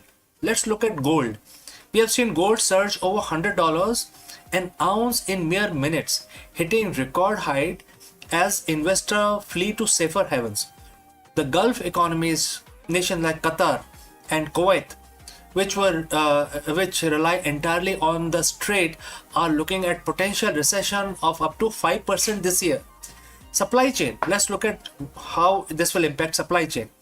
From semiconductor to food imports, the Middle East, stress test is basically completely failing, and it is going to basically create a major problem for the world. Iran has already struck Amazon data centers in Bahrain and UAE earlier this year. With the peace deal dead, tech giants like Microsoft and Google are reportedly considering their entire presence in the region. We are witnessing the de-globalization of the Middle East in real time. So what happens tomorrow? What happens today? 2 week ceasefire is officially over. President Trump has already stated that he is ready to open the strait with or without Iran's cooperation. On the ground that the situation is volatile, Israel has agreed to talks with Lebanon but refused to speak with Hezbollah. In Iran, hardliners are already claiming victory, saying they forced the US to the table and gave up nothing. Well, military buildup is staggering. The US has erected missiles launchers at Qatari airbase, and second aircraft carrier is moving into Gulf. On the other side, Iran has deployed advanced Chinese anti-stealth radar system. The Epic Fury war, as some are calling it, as no longer a threat, it's a renewed reality. If a single spark hit a tanker in the next 48 hours, the limited conflict could transform into a regional issue that involves every major power on earth. Diplomacy is a game of red lines, and in Islamabad, both sides finally hit them. The US won't accept a nuclear Iran, Iran won't accept a US policed region. We are entering a period of extreme uncertainty. The failed peace deal of 2026 will likely be remembered as a moment the world realized that the old rules of Middle Eastern diplomacy are officially broken. For now, keep an eye on the oil stickers and the troop movement in Pakistan and also in Oman. The next move won't be made by a diplomat in a suit, it will be made by commanders in cockpit. So friends, what do you think? Was the US too rigid in their demands, or is Iran simply playing for the time while the world's economy burns? Let me know in the comments below. This is a developing story, and we will be here to bring you the update as that happens. Don't forget to subscribe and hit the bell icon. In a world that's this volatile, staying informed is our only hedge. I'm CK, and I will see you in the next one. Before we go to the next section, a word about our affiliate partner. Stop settling for a good enough video. If your built-in laptop camera looks like a grainy mess, it is time for an upgrade. Want to instantly level up your video presence? I like to present the Lenovo Performance FHD webcam. This is a game changer for your desktop setup. Technically, this is packed. It has a very sensitive RGB sensor, very crisp photographs it takes. Also comes with 2 microphones on board, which helps you to record very clear voice in stereophonic format. And these microphones are very sensitive. You can actually move away from the camera up to 2 meters, and these microphones will pick up your voice without any problem. This is a very strong piece. This is very sturdy. Comes with tripod ready. Comes with a very long leash, so it gives you a lot of flexibility to place the webcam wherever you want to keep in your studio. And also it has a swivel base, which is also very handy. So if you want to basically level up your game and you want to pick up this camera at a discount, please click on the link here or scan the QR code. Now let's get back to our video.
Hello friends, in this section of our live stream, we dive deep into the groundbreaking journey of the Artemis 2 mission, where human crew finally ventured into the shadow of the moon. For decades, we have relied on the robotic probes to map the lunar far side, but the human eye sees what camera often misses. Join us as we explore the incredible sights witnessed by crew from never before seen crater complex to eerie rugged terrain of the lunar South Pole. Let's go and explore this further. For over 50 years, the far side of the moon has been a place of myth and robotic photography. We have seen the grainy black and white photos from the Soviet probes and high definition scans from the Lunar Reconnaissance orbiters. But until April 2026, no human eye had looked upon the moon's hidden face since the end of Apollo program. On April 1st, 2026, four pioneers, Reed Wiseman, Victor Glover, Christina Koch, and Jeremy Hansen, shook the Florida coast as they rode a pillar of fire into the sky. They weren't just going back to the moon, they were going beyond it. Artemis 2 was designed to test the limits of the Orion spacecraft, but it becomes something much more. A voyage into the darkness where humans saw things that camera simply cannot capture. Today we are looking at what the crew of Artemis 2 discovered when they crossed into the lunar night. So friends, if you have reached this far, please inform us from which city you have tuned in and in which language you are watching this video. This will help us determine the reach of our channel. As Orion moved away from Earth, the crew achieved a milestone that had stood from over half a century. On April 4th, they officially surpassed the distance recorded set by Apollo 13, reaching a maximum distance of over 252,760 miles from our home planet. But the real mission began on April 6th. As the spacecraft swung around the moon, the crew prepared for the loss of signal, which is LOS. This is the moment when the massive bulk of moon blocks all radio waves from Earth. For 40 minutes, the crew of Artemis 2 were almost isolated humans in history. In fact, the most isolated humans, completely alone in the silent vacuum of the lunar far side.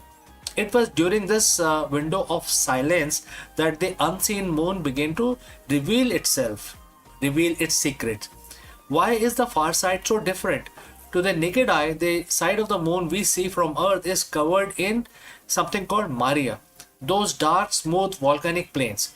But as the Artemis crew looked at through their window, they saw a world that was rugged, battered, and almost entirely mountainous. They passed over the Hertzsprung Basin, a massive double-ringed impact crater that stretches over 300 almost 300 mile wide. Mission specialist Christina Koch noted the intricate rings of the basin, which looked far more 3D and jagged than the satellite photo had ever suggested before that. But then something unexpected happened. As they moved into the moon's shadow, the crew witnessed a rare in space solar eclipse. From their perspective, the moon completely swallowed the sun. The pilot Victor Glover described the sight as unreal. When the sun blocked, the crew could see the sun's corona, its ghostly outer atmosphere, flaring out from behind the black disk of the moon. But even more incredible was the Earth's shine, because the Earth was nearly full from the moon's perspective. It reflected enough light to actually illuminate the dark surface of the moon in a soft, eerie blue glow. Perhaps the most startling discovery made during those hours in the darkness was something the scientists back at NASA hadn't explicitly planned for. While peering at the darkened lunar surface, the crew began to report seeing pinpricks of lights. Commander Reed Wiseman radioed back once communication was restored, and he said, the quote start, that was definitely an impact flash. And Jeremy just saw another one. And the quote close. So in total, the crew reported 6 distinct meteoroids striking and hitting the moon in real time. These were tiny space rocks slamming into the lunar soil at tens and thousands of miles per hour, exploding in a millisecond long burst of bluish white light. Why is this a big deal? Because it proves that the moon is under constant bombardment. For future missions like Artemis 3, where astronauts will actually live on the surface, understanding the frequency of these impact flashes is a matter of life and death. The crew's eyes were able to detect this tiny, fast event that most automated satellite would have definitely missed. Artemis 2 splashed down safely in the Pacific on April 10th, 2026, but the data they brought back is changing everything. We know that the far side topology is even more complex than we imagined, and that the dark side of the moon is far more active than we once thought. So, as we look towards the future, to the first woman and the next man walking on the lunar South Pole, we do so with the knowledge gathered by 4 people who went into the darkness, came back with a new vision of our closest neighbor, which is the unseen moon. So, the unseen moon is unseen no longer. So if you want to stay updated on the upcoming Artemis 3 landing and the future of Mars exploration, make sure to hit the subscribe button. The journey is just beginning, and I will see you in the next one. Before I leave this section, a word about our affiliate partner. Stop settling for a good enough video. If your built-in laptop camera looks like a grainy mess, it is time for an upgrade. Want to instantly level up your video presence? I like to present the Lenovo Performance FHD webcam. This is a game changer for your desktop setup. Technically, this is packed. It has a very sensitive RGB sensor, very crisp photographs it takes. Also comes with 2 microphones on board, which helps you to record very clear voice in stereophonic format. And these microphones are very sensitive. You can actually move away from the camera up to 2 meters, and these microphones will pick up your voice without any problem. This is a very strong piece. This is very sturdy. Comes with tripod ready. Comes with a very long leash, so it gives you a lot of flexibility to place the webcam wherever you want to keep in your studio. And also it has a swivel base, which is also very handy. So if you want to basically level up your game and you want to pick up this camera at a discount, please click on the link here or scan the QR code. Now let's get back to our video.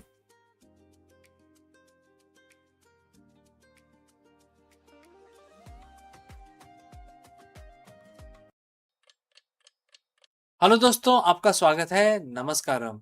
क्या आप जानते हैं कि 1946 का जो साल है वो भारत के इतिहास में बहुत ही महत्वपूर्ण है, और स्पेसिफिकली आज की तारीख जिसका हम जून 16 में हैं आज, तो आज की तारीख बहुत ही महत्वपूर्ण है। लेकिन ये क्यों है, इसके बारे में हम चर्चा करेंगे इस वीडियो में।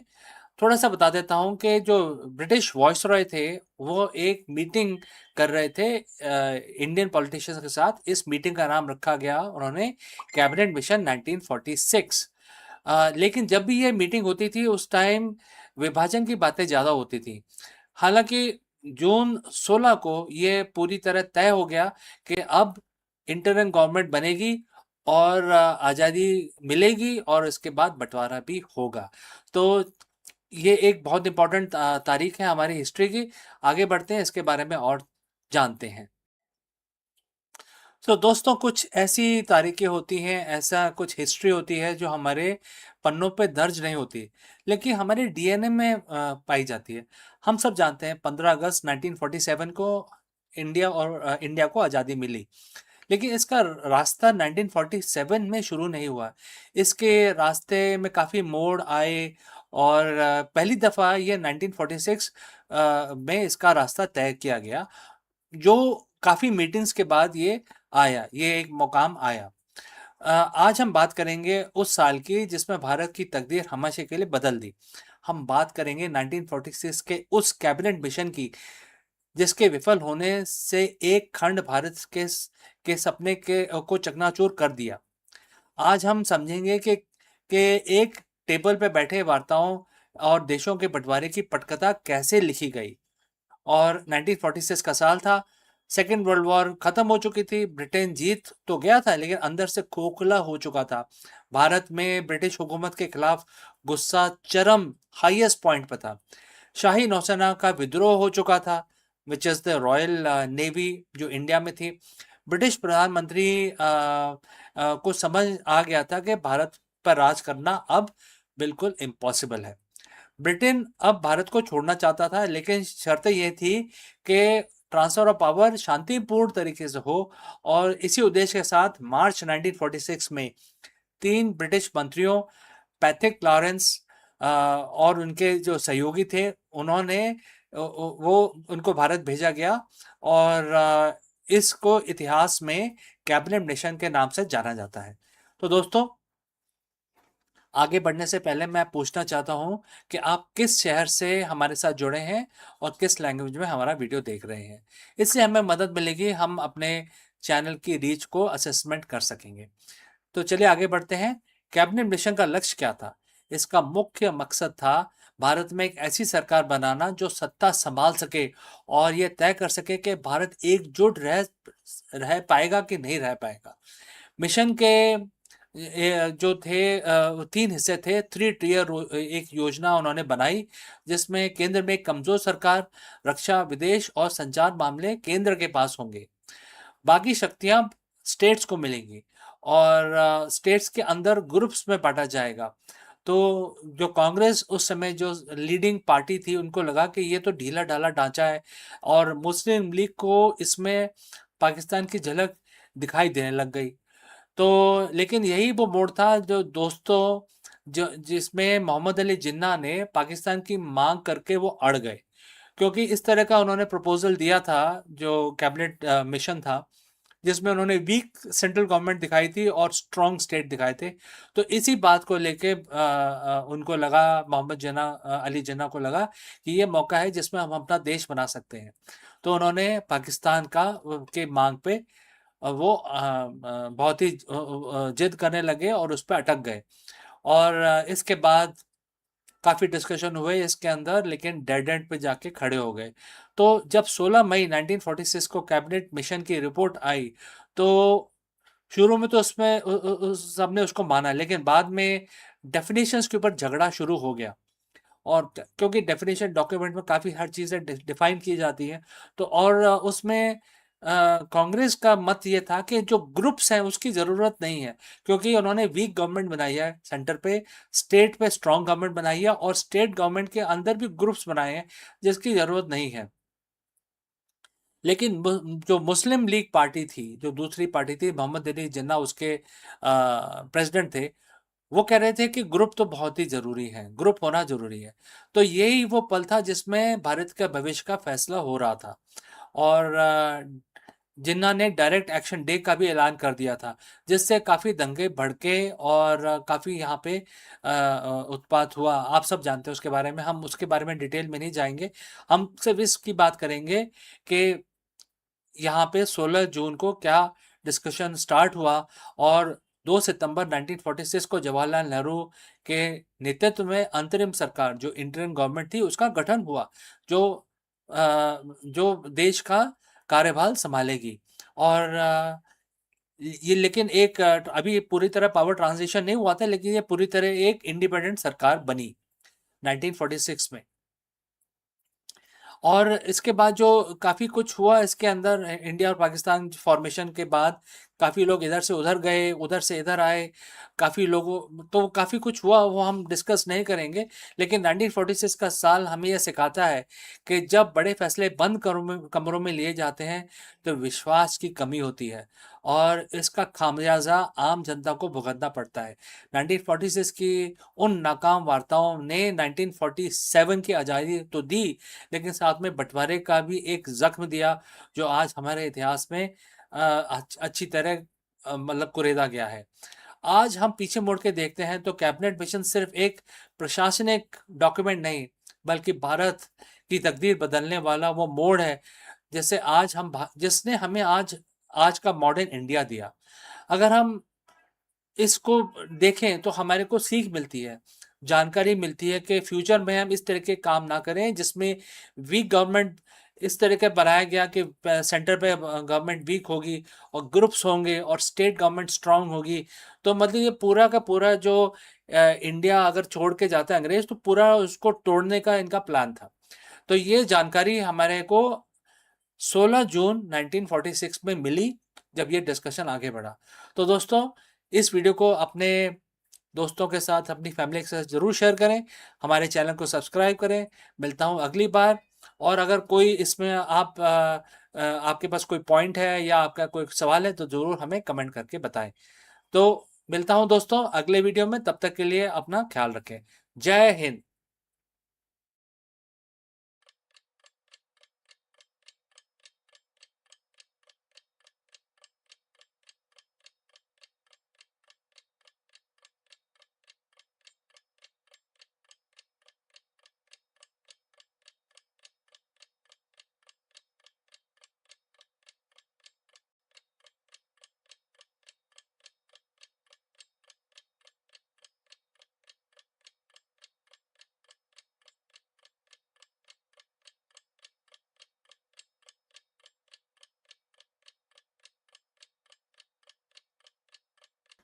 Hello, friends.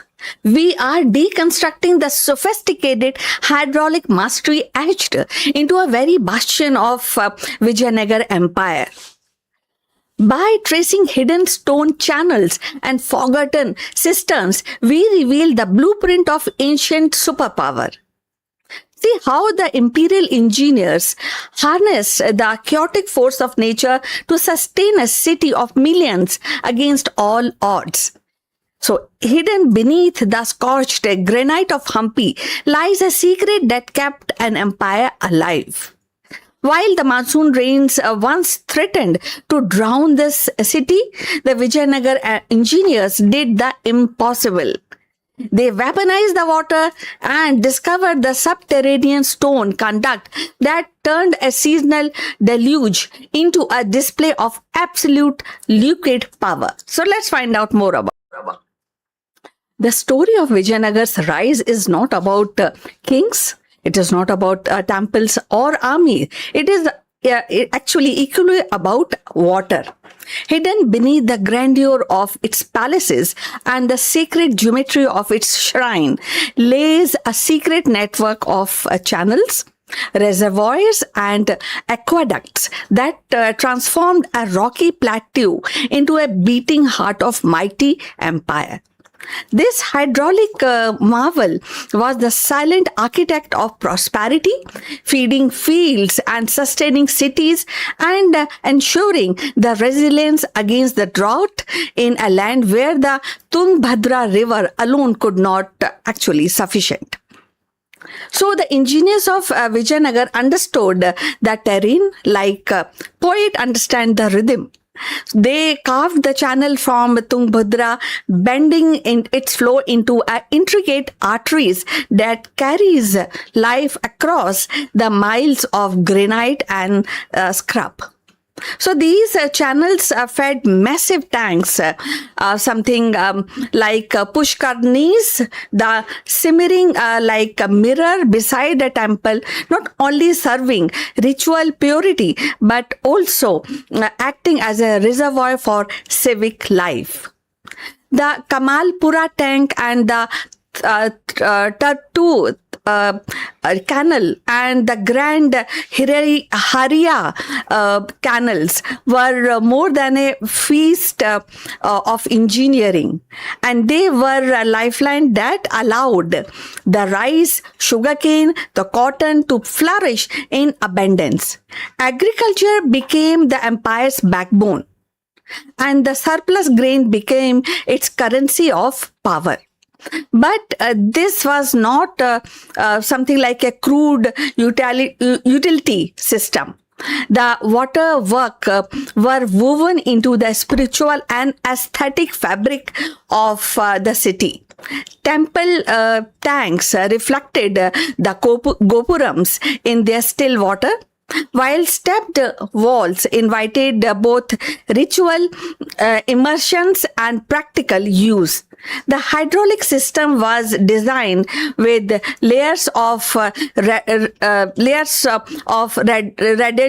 redundancy, and if one canal flattered, another carried the burden.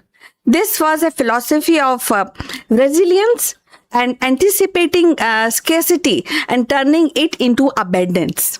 In this way, Vijayanagar's rulers ensured that their capital spread across miles of stone and dust and remained a thriving oasis.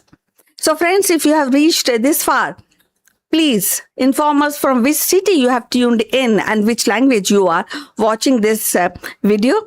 This will help us determine the reach of our channel. So now let's continue with our discussion. The brilliance of this network lay in its invisibility. Unlike towering fort walls or monumental sculptures, the canal whispered their presence. They were embedded in the landscape, blending with the boulders and the field, and their genius revealed only when one traced the flow of water from river to tank to crop. So this quiet infrastructure sustained armies, artisans, and pilgrims alike, making Vijayanagar not just a city of stone but a city of substance.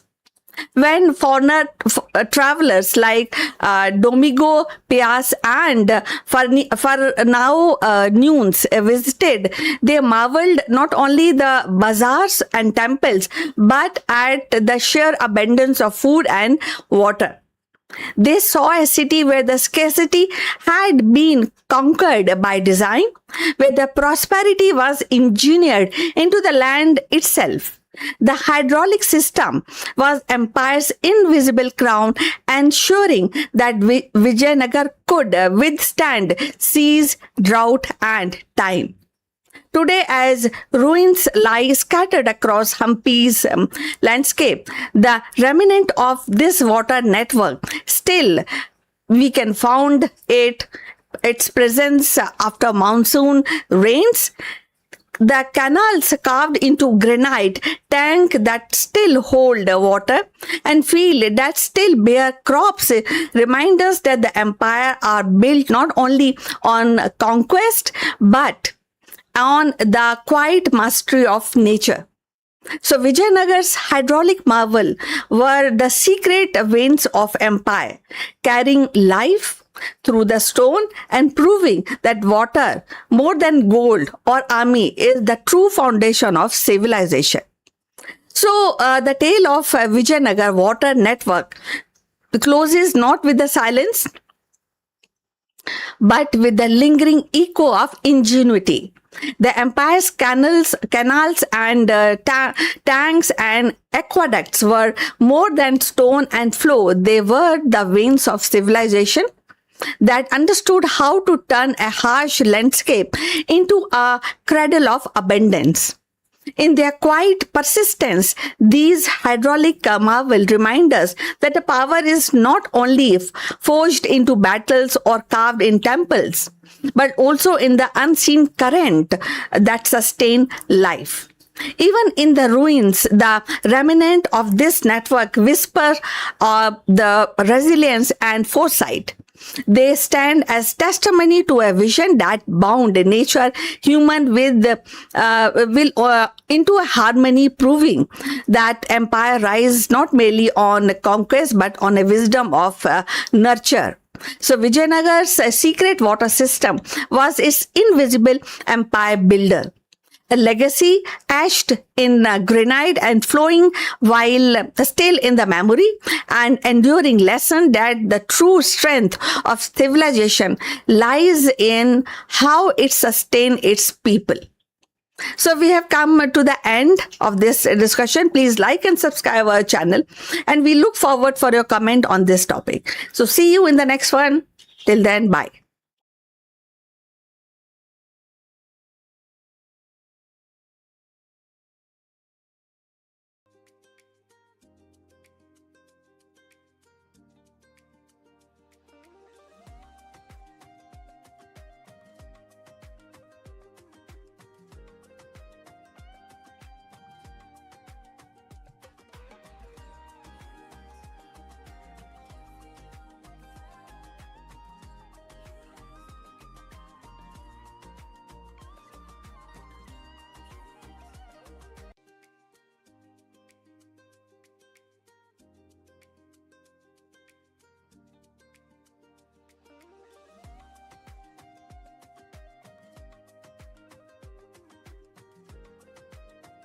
bold new roadmap reshapes Indian classroom with a skill-based learning, multilingual literacy, and technology-driven education, preparing students not just for marks but for life. Education in India is entering a new chapter. The Central Board of Secondary Education has announced a sweeping curriculum revamp that will take effect from 2026. And it promises to reshape the way millions of students experience learning. For decades, Indian school system had been criticized for its heavy reliance on rote memorizations, exam pressures, and limited focus on skills. This roadmap is CBSE's attempt to break away from the mold and align classroom with the vision of National Education Policy 2020.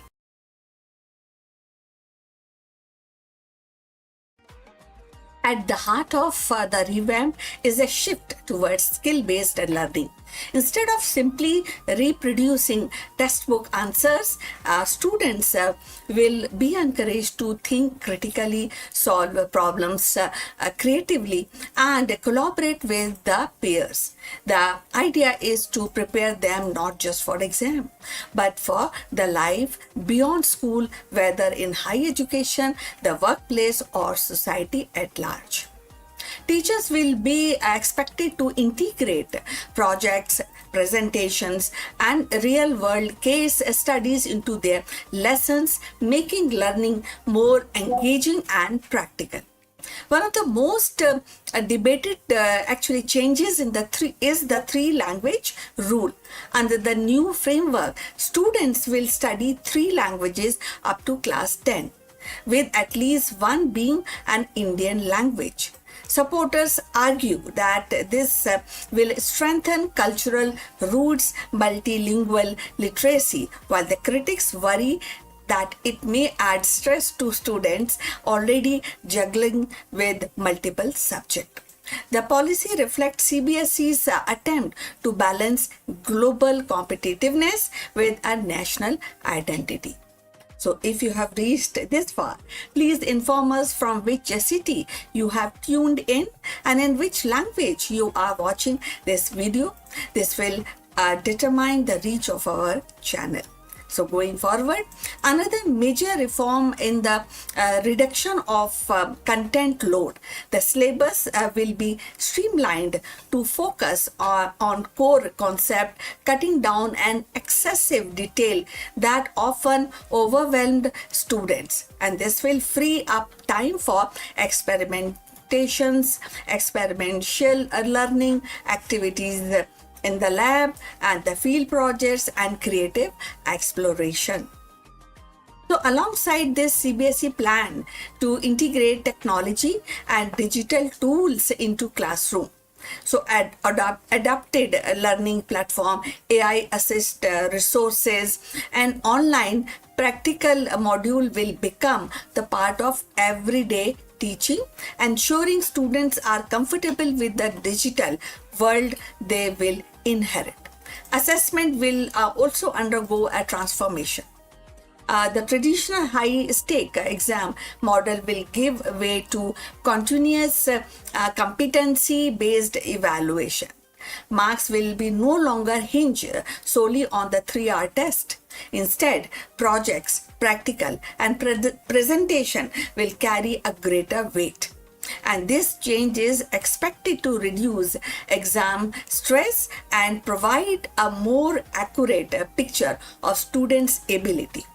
The impact of this reform will be felt across the ecosystem. Students will find their education more engaging and less mechanical. Teachers, however, will face little challenge of adopting the new method, mastering the digital tools, and rethinking how they evaluate performance. And parents too will need to adjust their expectation, as success will no longer be measured by exam scores but by skill and competencies. Of course, challenges remains. Like training teachers across India's vast and diverse school network is no small task. Ensuring rural schools have access to digital infrastructure will require significant investment, and the three language rule may face resistance from families who fear it add unnecessary burden. Yet, despite these hurdles, the roadmap signals a bold step towards modernizing Indian education. So, what do you think about this? We have come to the end of this live stream, and thanks for watching. I would request you to like and subscribe our channel, and see you in the next one. But before we close this live streaming, a few words about our affiliate partner. Stop settling for a good enough video. If your built-in laptop camera looks like a grainy mess, it is time for an upgrade. Want to instantly level up your video presence? I like to present the Lenovo Performance FHD webcam. This is a game changer for your desktop setup. Technically, this is packed. It has a very sensitive RGB sensor, very crisp photographs it takes. Also comes with two microphones on board, which helps you to record very clear voice in stereophonic format. And these microphones are very sensitive. You can actually move away from the camera up to 2 meters, and these microphones will pick up your voice without any problem. This is a very strong piece. This is very sturdy. Comes with tripod ready. Comes with a very long leash, so it gives you a lot of flexibility to place the webcam wherever you want to keep in your studio. And also it has a swivel base, which is also very handy. So if you want to basically level up your game and you want to pick up this camera at a discount, please click on the link here or scan the QR code. Now let's get back to our video.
Nagarjuna's vision of emptiness offers balance, resilience, and wisdom for the challenges of our interconnected 21st century world. In the grand tapestry of Indian philosophy, few figures stand as tall and as enigmatic as Nagarjuna, the 2nd century Buddhist philosopher, often regarded as the most influential thinker after Buddha himself. His contribution lies in the systematic exposition of Shunyavad, the doctrine of emptiness, which became the cornerstone of Madhyamaka school of Mahayana Buddhism. In 2026, Shunyavad, the philosophy of emptiness articulated by Naga Arjun, remains strikingly relevant, not just as a spiritual doctrine, but as a lens through which we can interpret the modern life, technology, and society. So Nagarjuna's genius was to show that this emptiness applies not only to the worldly appearances but also to the ultimate reality. He argued that both samsara, that means the cycle of birth and death, and nirvana, that is liberation, are empty of inherent existence. This radical insight collapsed the duality between bondage and liberation, suggesting that the absolute is not something separate from the world, but the very ground of all appearances. So with the geopolitical tensions, climate change, economic stress, and the doctrine of emptiness teaches resilience at this point of time, that means in 2026. So by recognizing that the cries are not permanent entities, but dependent on the cause and conditions, and we approach them with the flexibility rather than despair. And this is the way to go forward when we understand the teaching of Nagarjuna. So it is important to note that the Nagarjuna did not invent Shunyavad. The seeds of this doctrine were already present in Mahayana Sutras even before his time. What makes Nagarjuna remarkable is that he gathered these scattered threads and wove them into a coherent, rigorous philosophical system. He gave Shunyavad its intellectual depth, transforming it from mystical insight into a dialectical method that could withstand scrutiny. In an era of stress, identity crisis, and the idea that self is empty of fixed essence can be liberating. So it helps individual detach from the rigid ego construct and embrace fluidity, and reducing anxiety about permanence and control. So if you have reached this far, please inform us from which city you have tuned in and in which language you are watching this video. This will help us to determine the reach of our channel. So we were talking about Shunyavad, and Shunyavad often misunderstood as nihilism. And sometimes called it is denial, but it is not a denial of reality. The Shunya literally means void or empty, but in Nagarjuna's philosophy, it carries a subtle meaning. It refers to the absence of inherent existence, that is swabhav. You know, when we talk in Hindi, all phenomena, according to him, arise in dependence on cause and conditions. A principle known as something when we understand pratyaksh, and then we analyze that, and or it depend where it dependent originated. You know, so because things exist only in the relation to other things, and they cannot possess an independent permanent essence. So in this sense, they are empty. And in a world dominated by artificial intelligence, virtual realities, and shifting identities, Shunyavad reminds us that phenomena lacks inherent existence. Just as an AI model or digital avatar has no fixed essence outside its relational context, so to do human construct exist only through interdependence. So his dialectical method expressed in his teaching dismantle very philosophical position by showing its contradictions. Whether one assert existence, non-existence, both or neither, Nagarjuna's demonstrate that each claim lead to a logical impasses. Reality, he insists, that transcends these categories. So it cannot be captured by intellect, which is inherently actually discursive or relational. So true understanding comes only through a direct spiritual realization. So as India revamp its curriculum like CBSE in 2026 roadmap, and Shunyavad offers a philosophical foundation for the critical thinking, challenging rigid categories and encouraging students to see the knowledge as dynamic and contextual and interconnected. So the middle path that Nagarjuna champions avoid the extreme of eternalism, the belief in which is permanent existence, and nihilism, that is denial of all realities. So by affirming emptiness, he does not negate the world's but actually reveals its relational nature. Appearances are real enough in empirical sense, but they lack ultimate substance.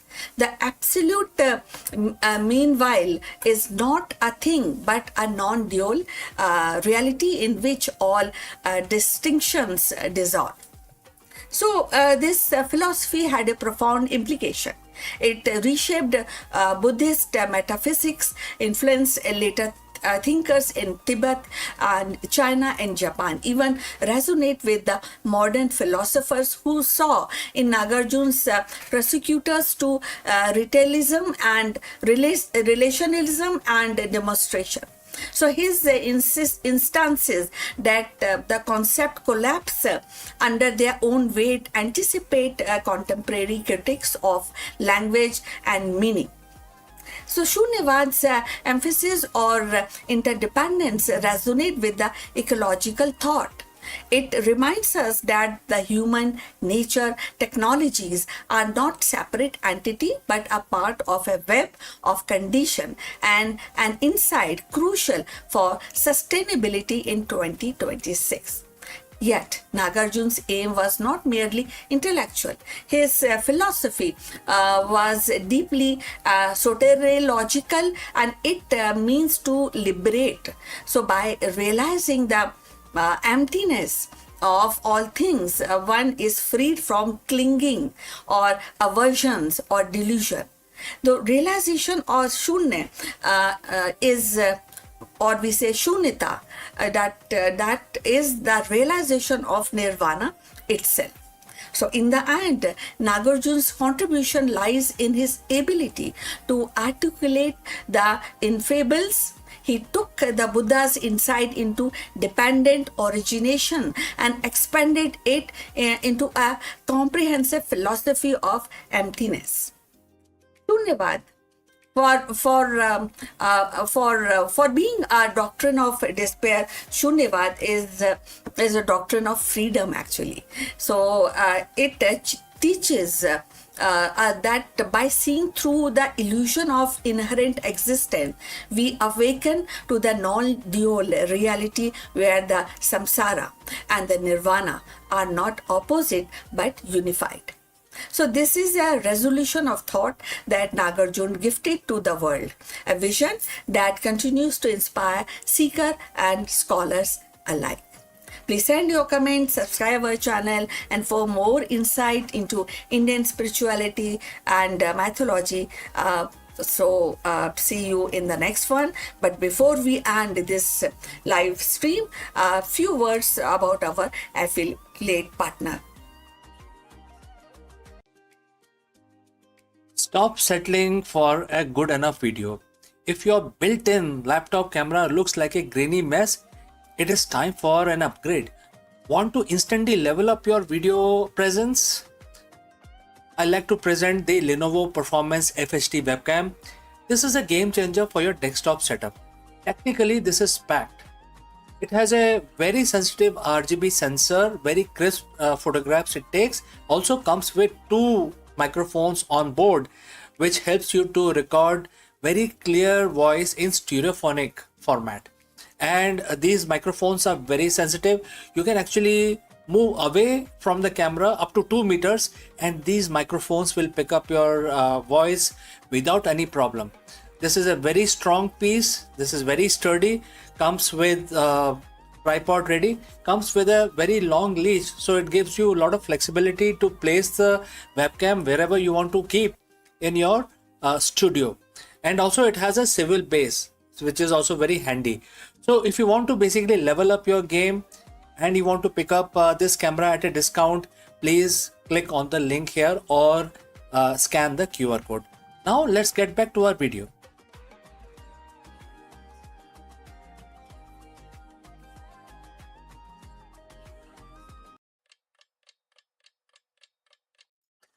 नमस्कार दोस्तों, श्री गुरु चरण सरोज रज निजमन मुकुर सुधार बरनव रघुवर बिमल जसु जो दायक फल चार बुद्धिहीन तनु जानु के सुमरो पवन कुमार बल बुद्धि विद्या देहु मोहे हरेऊ कलेश विकार। जय हनुमान ज्ञान गुण सागर जय कपीस तिहु लोक उजागर रामदूत अतुलित बल धामा अंजनी पुत्र पवन सुत नामा महावीर विक्रम बजरंगी कुमति निवार सुमत के संगी कंचन वरन विराज सुवेसा कानन कुंडल कुंचित केसा हाथ वज्र ओ ध्वजा विराजे कांधे मुंह जनेऊ साजे शंकर सुवन केसरी नंदन तेज प्रताप महाजगवंदन विद्यावान गुणी अति चातुर राम काज करिवे को आतुर प्रभु चरित्र सुनवे को रसिया राम लखन सीता मन बसिया सूक्ष्म रूप धरी सिंह दिखावा विकट रूप धरी लंक जरावा भीम रूप धरी असुर सहारे रामचंद्र जी के काज संवारे लाए सजीवन लखन जी आए श्री रघुवीर हर्ष उर लाए रघुपत कीन्ही बहुत बड़ाई तुम मम प्रिय भरत संभाई सहस बदन तुमरो यश गावे अस कहि श्रीपति कंठ लगावे सनकादि ब्रह्मादि मुनीसा नारद सारद सहित अहिसा जम कुबेर दिक्पाल जहां थे कवि कोविद कह सके कहा थे तुम उपकार सुग्रीव वही कीना राम मिलाए राजपद दीना तुमरो मंत्र विभीषण माना लंकेश्वर भय सब जग जाना जुग सहस्त्र जोजन पर भानु लीलियो ताही मधुर फल जानो प्रभु मुद्रिका मेल मुख माही जलधि लांगय अचरज नाही दुर्गम काज जगत के जेते सुगम अनुग्रह तुमरे तेते राम दुआरे तुम रखवाले होत न आज्ञा बिन पैसारे सब सुख लहे तुम्हारी सरना तुम रक्षक काहू को डरना आपन तेज समारो आपे तीनों लोग हाँकते कांपे भूत पिशाच निकट नहीं आवे महावीर जब नाम सुनावे नासे रोग हरे सब पीरा जपत निरंतर हनुमत बीरा संकट ते हनुमान छुड़ावे मन कर्म वचन ध्यान जो लावे सब पर राम तपस्वी राजा तिनके काज सकल तुम साजा और मनोरथ जो कोई लाए सोई अमित जीवन फल पाए चारों जुग प्रताप तुम्हारा है प्रसिद्ध जगत उजियारा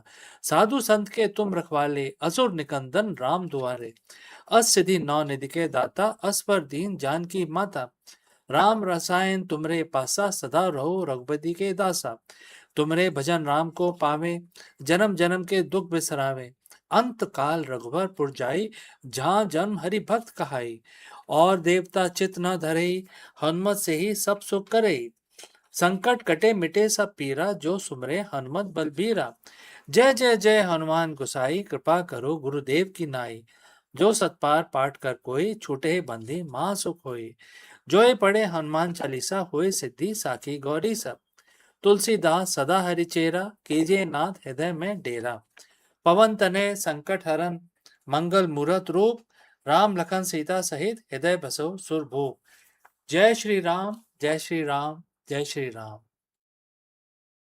नमस्कार, अब हम भगवान विष्णु की पूजा प्रारंभ करेंगे। हमने अपना काउंटर अपने हाथ में ले लिया है। एक मंत्र का उच्चारण करेंगे, 11 दफा करेंगे और आप भी अपने हाथ जोड़ लीजिए, नमन करिए भगवान का। और अब हम शुरू करते हैं। ओम नमो वासुदेवाय नमः। ओम नमो वासुदेवाय नमः। ओम नमो वासुदेवाय नमः।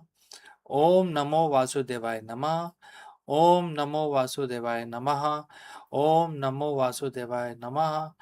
ओम नमो वासुदेवाय नमः। ओम नमो वासुदेवाय नमः। ओम नमो वासुदेवाय नमः। ओम नमो वासुदेवाय नमः। ओम नमो वासुदेवाय नमः। तो दोस्तों, आज हमारी पूजा यहीं पे समाप्त होती है और हम अपना दिन शुरू करेंगे। इस आशा के साथ हम आपसे विदा लेते हैं कि आपका दिन मंगलमय हो। हर हर Mahadev.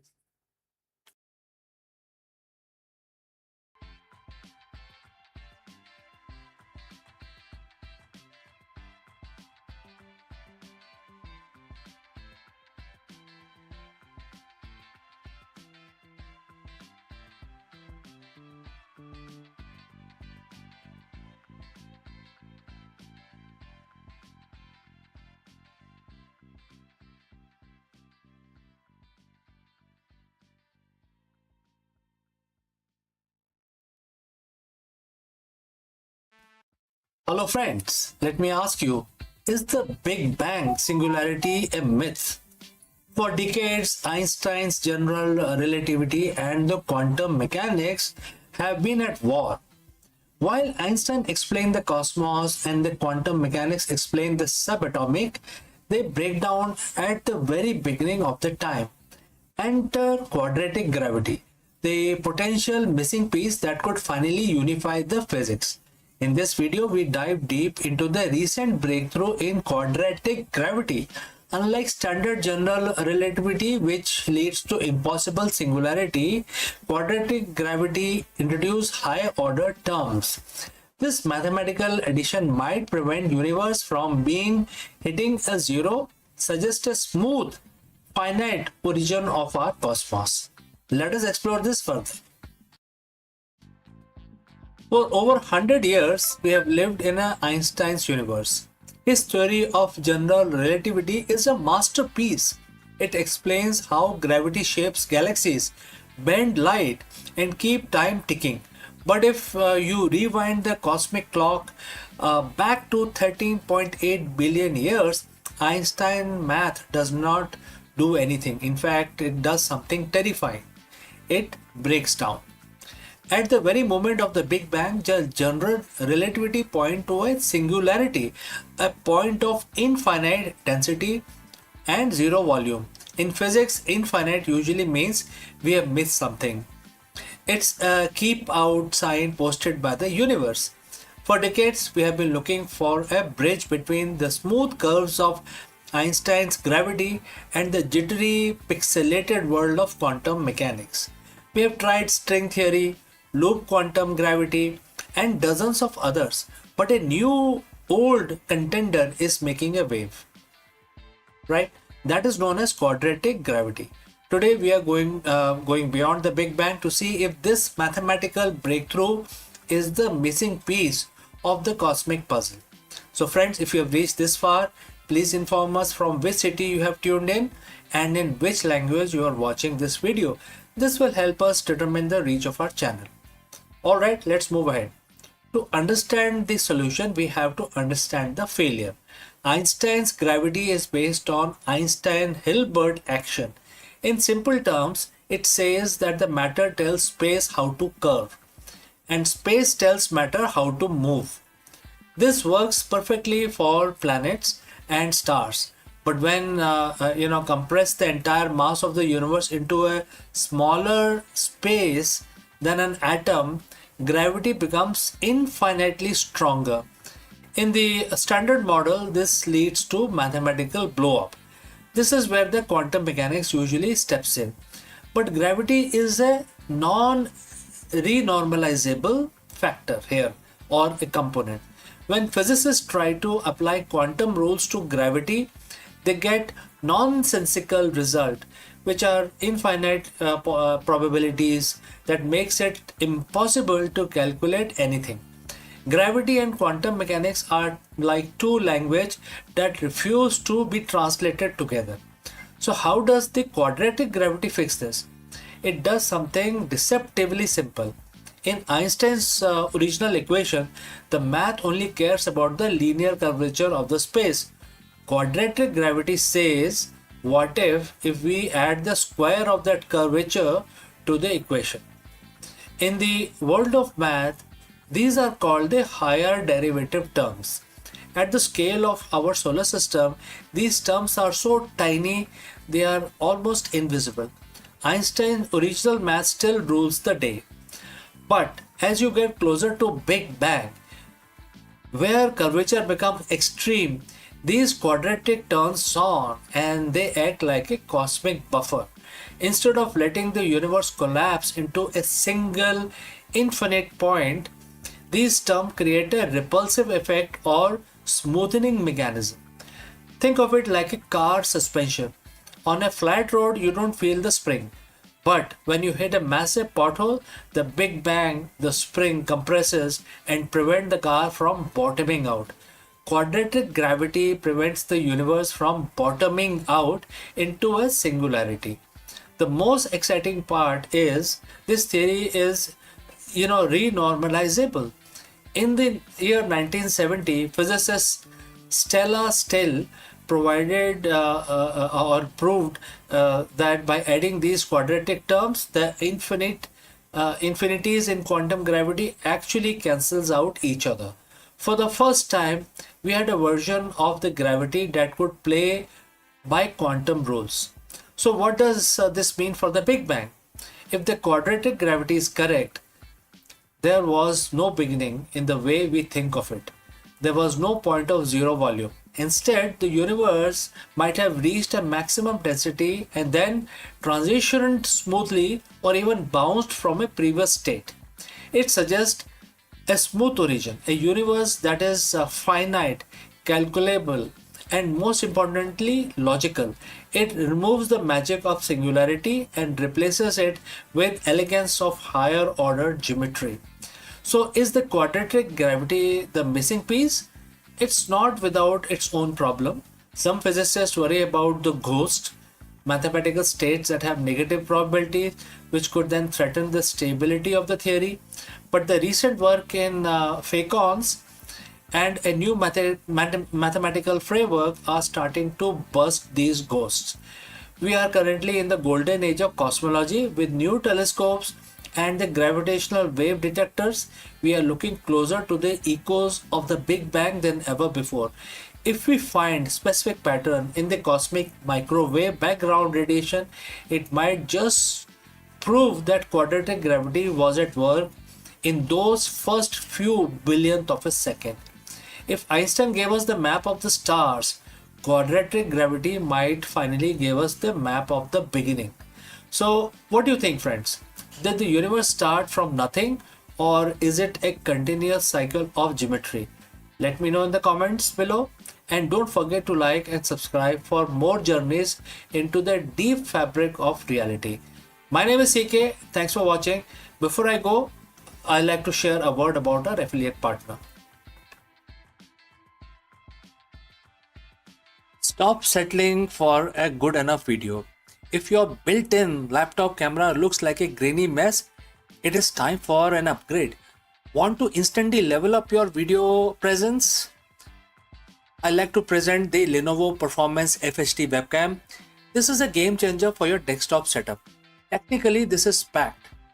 It has a very sensitive RGB sensor, very crisp photographs it takes. Also comes with 2 microphones on board, which helps you to record very clear voice in stereophonic format.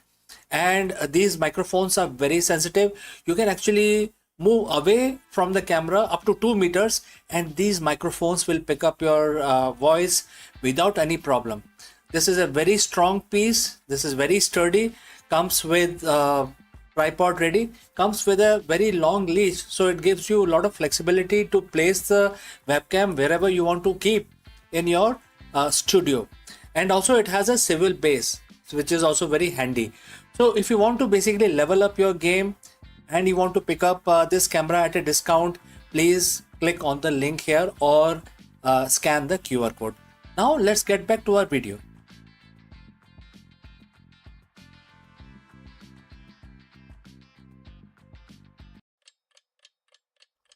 Hello दोस्तों, आपका स्वागत है। नमस्कारम। आज हम अपने बिजनेस सेक्शन में बहुत ही important एक सवाल लेके आए हैं। क्या हो अगर humans lose the ability to lie? Genetic level पे जो हमारे ह्यूमंस हैं वो झूठ बोलना ही भूल जाए, पॉसिबल ही ना हो। तो इस थॉट एक्सपेरिमेंट का हम आज डिस्कशन करेंगे इसके अराउंड, और हम देखेंगे कि अगर ऐसा हो हो सके कि झूठ बोलना हम बंद कर दें, तो सबसे पहले कौन सी इंडस्ट्री बिल्कुल कोलैप्स हो जाएंगी?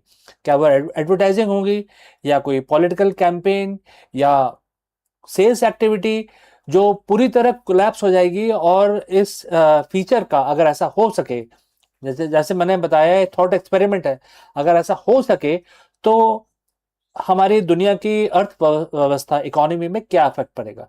तो चलिए आगे बढ़ते हैं और इस चीज का डिस्कशन करते हैं। इमेजिन करें कि आप सुबह उठें और जो सफेद झूठ है वो फिजिकली इम्पॉसिबल ही हो जाए किसी भी इंसान के लिए बोलना। अब आप ऑफिस जाते हैं और आपका बॉस वहां से पूछता है, भाई हाउ वाज योर वीकेंड, आप कैसे, आपके पिछले 2 दिन कैसे थे? आप पोलाइटली, आपको क्या रिप्लाई करना है? आपको रिप्लाई करना है, it was great and thanks for asking.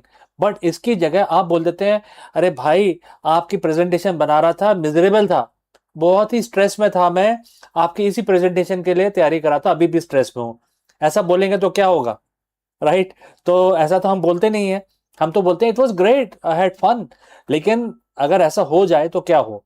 तो अभी इमेजिन करें कि जो जो फिल्टर है, जो झूठ का जो एक फिल्टर हमारी दुनिया में लगा हुआ है, अगर वो हर ट्रांजेक्शन पे लग जाए, हर एडवर्टाइजमेंट पे लग जाए, हर पॉलिटिकल स्पीच में लग जाए, तो क्या हो? तो हम एक एक करके इसको एग्जामिन करते हैं, एक्सपेरिमेंट करते हैं। थॉट एक्सपेरिमेंट है ये, और ये इस पे बेस्ड है कि अगर हम झूठ बोलना हमारे लिए पॉसिबल ना हो तो कौन सी इंडस्ट्री में सबसे सबसे ज्यादा इफेक्ट पड़ेगा। सबसे पहले लेते हैं टाइटन ऑफ द इंडस्ट्री, जो सबसे बड़ा सेगमेंट है वो है एडवर्टाइजिंग। अब एडवर्टाइजिंग में क्या होता है, ये बोला जाता है कि मतलब advertising is part of marketing, आपको सबको पता है। तो मार्केटिंग में ये बोला जाता है कि आर्ट ऑफ परसुएशन है ये। मतलब आप एक ही चीज को रिपीट करते करते करते 100 दफा करें तो ऐसा लगेगा कि हाँ जी, ये जो कंपनी का प्रोडक्ट है बहुत ही अच्छा है।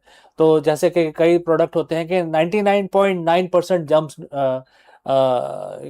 रिमूव कर देते हैं, तो 0.1% क्यों नहीं करते, राइट? तो उन्होंने थोड़ी सी गुंजाइश छोड़ी हुई है। हो सकता है कि वो सिर्फ 80% ही करता हो, लेकिन वो सही बता नहीं रहे आपको। इसी तरीके से सबसे बड़ा जो सेगमेंट मेरे हिसाब से है वो वेट लॉस वाला है। वेट लॉस में क्लेम करते हैं ये गोली खा लीजिए और आपके इतने सारे पाउंड, जो आपका वेट है वो कम हो जाएगा। आपको नहीं लगता है कि झूठ है ये, कि अगर गोली खा ली और उससे अगर वजन कम होने लगा तो सारे पतले हो गए होते हैं अभी तक? तो ये सबसे बड़ा झूठ है, इस पे इतनी बड़ी $multi-billion की इंडस्ट्री चल रही है, ठीक है? और ये एडवर्टाइजिंग से चल रहा है। तो अब इस चीज को सोचें अगर, तो हर चीज में, एडवर्टाइजिंग में हर चीज के अंदर बिल्कुल ही व्हाइट लाई, जो सफेद झूठ जिसको हम बोलते हैं, वो परोसा जा रहा है। और हम उसको देख के अपना डिसीजन लेते हैं कि हमें क्या प्रोडक्ट खरीदना है और क्या नहीं। $multi-trillion इंडस्ट्री है ये एडवर्टाइजिंग की, दुनिया भर की। और इसके बिना तो हमारी जिंदगी चलती ही नहीं है। हम सारे दिन टीवी देखते रहते हैं, उसमें नए नए प्रोडक्ट लॉन्च होते रहते हैं, सब झूठ पे बेस्ड होते हैं, राइट? अगर सोचिए एडवर्टाइजिंग सच्चाई बोलने लग जाए तो हमारा जो हम परचेजिंग करते हैं, जो हम सामान खरीदते हैं, उसका नजरिया ही, परचेजिंग का जो जो व्यू पॉइंट है वो एकदम चेंज हो जाएगा। और अगर सच ही बोलने लगे सारे के सारे एडवर्टाइजर्स, तो उसका इम्पैक्ट क्या होगा ये आप खुद ही सोचिए, ठीक है? अगर आपके पास कोई और विचार है तो अभी कमेंट करके बताएं। दूसरा जो सेगमेंट है वो है यूज्ड कार सेल्समैन। अब क्या है कि अगर कोई कार बेच रहा है और उसके जो टर्म्स एंड कंडीशंस हैं वो तब तक ही एप्लीकेबल है जब आपके गैराज में कार है। कार आपने बेच दी और वो गैराज से बाहर चली गई, तो वो तो उसके 1 किलोमीटर के बाद जाके उसका कुछ फेल हो जाएगा तो हम रिस्पॉन्सिबल नहीं है। लेकिन जब तक वो गैराज में थी तो उसका बेस्ट इंजन परफॉर्मेंस था, हर चीज बेस्ट थी। और अगर यूज कार सेल्समैन सच्चाई बोलने लगे कि भाई इसका ट्रांसमिशन फेल होने वाला है, तभी तो ये बिक रही है गाड़ी, तो वो कोई यूज कार खरीदेगा ही नहीं। तो बिल्कुल ही कार के बारे में, बिल्कुल प्रोडक्ट के बारे में बिल्कुल बताते नहीं है सच्चाई से, और मतलब उसको प्रोडक्ट को बेच देते हैं। तो एक ये हो सकता है, ये मतलब हर चीज में लगता है, मैं एक पर्टिकुलर सेगमेंट को लिया है लेकिन ये हर चीज में एप्लीकेबल है। प्रोडक्ट के बारे में सच्चाई से बताते नहीं हैं और उस सच्चाई की वाइट लाई परोसा जाता है, सफ़ेद झूठ परोसा जाता है और अगर सच बता देंगे तो वो बैड न्यूज़ हो जाएगा। तो हर चीज़ अच्छी-अच्छी बताई जाती है और जिसके बाद प्रोडक्ट बेचा जाता है। तो दोस्तों, अगर आप हमारा इस वीडियो यहाँ तक पहुँचे हैं तो बताइए कि आप किस शहर से हमारा वीडियो देख रहे हैं और किस लैंग्वेज में आप इस वीडियो को देखना पसंद करते हैं। तो चलिए आगे बढ़ते हैं। अब मैं तीसरी जो इंडस्ट्री लूँगा वो पॉलिटिक्स लूँगा, क्योंकि आप सब जानते हैं कि पॉलिटिक्स बहुत बड़ा सेगमेंट है जिसमें प्रोफाइलिंग की जाती है और परसेप्शन क्रिएट किया जाता है, जो एक एडवांस फॉर्म है एडवर्टाइजिंग का ही। और एक सेल्स, जैसे बोला ना कार सेल्समैन, उन दोनों का हाइब्रिड है ये पॉलिटिक्स। तो क्या होता है जी इसमें कि जो पब्लिक रिलेशन है वो मेंटेन किया जाता है, एक नैरेटिव सेट किया जाता है, बहुत बड़ा एक एडवर्टाइजिंग मार्केटिंग कैंपेन चलाया जाता है। उसमें एडवर्टाइजिंग मार्केटिंग कैंपेन के जो फॉर्मूलेज हैं उनको इम्प्लीमेंट करके एक नैरेटिव क्रिएट किया जाता है। Now narrative can be positive, it can be negative, कि टाइम टू टाइम जब पॉलिटिकल एजेंडा जैसा क्रिएट करना है उसी तरह का नैरेटिव क्रिएट किया जाता है। अब आप सोचिए कि नैरेटिव किया जा रहा है कि अगर मेरी सरकार आ गई तो आपका टैक्स माफ कर दूंगा मैं, या ये चीज आपको दे दूंगा। तो आपको लगता है कि ये कभी हो सकता है? अगर किसी ने बोला कि मैं आपका टैक्स कर दूंगा, लेकिन कैसे करूंगा अगर ये बोल दे, तो पॉलिटिकल जो एजेंडा जो क्रिएट करने की कोशिश की जा रही है वो खत्म हो जाएगी, वोट मिलेंगे ही नहीं।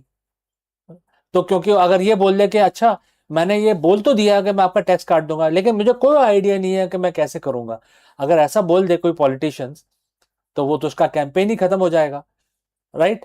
तो और इसके अलावा ये पूरा एक एम्बैरेसिंग सिचुएशन भी बन जाएगा। ये भी हो जाएगा कि जो गवर्नमेंट है, दुनिया भर की सारे देशों की गवर्नमेंट है, वो उनकी लेजिटिमेसी पे क्वेश्चन, एक प्रश्न चिन्ह खड़ा हो जाएगा अगर वो सच बता दें। लेकिन ये पूरा का पूरा जो कैंपेन होता है एक वाइट लाई पे बेस्ड होता है, और ये चीज एक कॉर्पोरेट ऑफिस पे भी लागू होती है। हर कॉर्पोरेट ऑफिस के अंदर हर चीज एक प्रेजेंटेशन की तरह दी जाती है। हमारा वर्किंग एनवायरनमेंट बहुत ही अच्छा है, हमारा खाना बहुत अच्छा है, हमारे होटल का खाना बड़ा अच्छा है। तो इस तरीके की चीजें परोसी जाती हैं। अगर ऑफिस, कॉर्पोरेट ऑफिस में अगर सच्चाई का सहारा लेने लगे तो एचआर का जॉब ही खत्म हो जाएगा। जो एचआर है वो हर चीज को बहला फुसला के एम्प्लॉयज को लाते हैं, और अगर किसी को निकालना भी होता है बोलते हैं कि ये तो रीस्ट्रक्चरिंग हो गया जी, रीस्ट्रक्चरिंग में आपकी जॉब चली गई। अगर यहाँ पे ऑनेस्टी दिखाई गई तो कितना बड़ा बवाल हो सकता है इस चीज के अंदर। आप खुद ही सोचिए, जो जोर का झटका जो धीरे से लगता है वो बिकॉज ऑफ वाइट लाई ही लगता है, क्योंकि आदमी को पता ही नहीं चलता कि क्या सच है क्या झूठ है, किस लिए ये हमारे साथ हो रहा है। या तो मेरी तरक्की हो रही है या मेरा डिमोशन हो रहा है, तो क्यों हो रहा है? और अगर ऑफिस बैंकरप्ट हो रहा है तो वो भी इंफॉर्मेशन ठीक तरह से मिलती नहीं है एम्प्लॉयज को। तो ये एक पूरा कंट्रोल्ड तरीके से परोसा जाता है। तो अभी अंत में हम देखते हैं कि अगर व्हाइट लाई, वैसे तो निकलेगा नहीं, हम तो थॉट एक्सपेरिमेंट कर रहे हैं, अगर व्हाइट लाई हमारी लाइफ से, हमारी जेनेटिक लेवल पे, हमारे मेकअप से निकल जाए, पूरे प्रोसेस से निकल जाए, तो वो तो पॉसिबल ही नहीं हो पाएगा। इसके अलावा ऐसी कौन सी इंडस्ट्री है जो सरवाइव करेंगे? अगर व्हाइट लाई निकल गया, झूठ बोलने की ताकत अगर निकल गई, तो ऐसी कौन सी इंडस्ट्री है जो सरवाइव करेंगी? देखिए, वो इंडस्ट्री सरवाइव करेंगी जो सच्चाई पे बेस्ड होती है, जैसे कि इंजीनियरिंग, साइंटिफिक रिसर्च, लॉजिस्टिक्स। यहाँ पे अगर आप स्पिन करेंगे कुछ तो वो तो गड़बड़ हो जाएगी। आप ये नहीं बोल सकते कि मैंने ब्रिज बना दिया, बहुत ही अच्छा उम्दा ब्रिज बनाया है मैंने। अगर आपने अच्छा ब्रिज नहीं बनाया, वो तो ग्रेविटी विल बेसिकली प्रूव कि आपने ब्रिज, आपका तो गिर गया, राइट? तो इस तरह की जो इंडस्ट्रीज होती हैं they will flourish. Scientific research, engineering, ये इनमें तो बहुत ज्यादा उछाल आएगा, क्योंकि ये तो आज की डेट में भी झूठ पे बेस्ड नहीं है, ये तो एब्सोल्यूट क्लैरिटी के ऊपर बेस्ड होती हैं ये सारी कंपनी। और जो भी आपकी ट्रांसपेरेंसी और इस तरह की जो इंडस्ट्री होती है वो सरवाइव करेंगे। जिन पे थोड़ा सा भी रहता है कि कुछ एक नैरेटिव क्रिएट किया जा रहा है, वो सब फ्लॉप हो जाएंगी। तो दोस्तों, आप क्या सोचते हैं कि आपको क्या लगता है कि अगर हमारे हमारे अर्थ से, हमारे सिविलाइजेशन से अगर झूठ बोलने की जो प्रॉपर्टी है वो निकाल दी जाए तो क्या हो? आपके जो भी विचार हैं, आई एम श्योर कि मेरे विचारों से आपके विचार थोड़े अलग होंगे, तो जो भी विचार हैं आप कमेंट करके लिखिए, हमें बताइए, लेट्स हैव ए डिस्कशन। और this was only a thought experiment, और वैसे आपको पता है ये हो नहीं सकता है, लेकिन ये एक सिर्फ थॉट एक्सपेरिमेंट था। और आप इसके बारे में क्या सोचते हैं? I would wait to hear from you. Thanks for watching and I will catch you again in the next one. Bye for now. In the heart of San Francisco, Luna AI dared to reimagine shaping with $100,000 gamble on AI managed retail store. Sleek algorithm promised efficiency, but the grand experiment hit a very human snag, that is staffing, and that exposed the limit of automation. What was meant to be a glimpse of the future quickly became a cautionary tale of tech colliding with reality. In San Francisco, the promise of an AI managed retail future took center stage when Luna AI unveiled its flagship store with $100,000 investment. The concept was bold. A retail space where the artificial intelligence would streamline operations, enhance customer experience, and reduce the reliance on traditional management structure. The launch drew attention from both tech enthusiasts and retail analysts, and they were eager to see how the automation could reshape the brick and mortar commerce. Yet, despite the futuristic vision, the store quickly encountered a very human problem: staffing issues. While AI managed inventory, analytics, and customer flow prediction, and day-to-day realities of staffing proved harder to automate. Scheduling conflicts, employee turnover, and the need for human oversight exposed the limitation of purely AI-driven model. The irony was striking. A store designed to minimize the human dependency found itself struggling precisely to become of it. So, if you have reached this far, please inform us from which city you have tuned in and which language you are watching this video. This will determine the reach of our channel. So, just put some comments about your city also.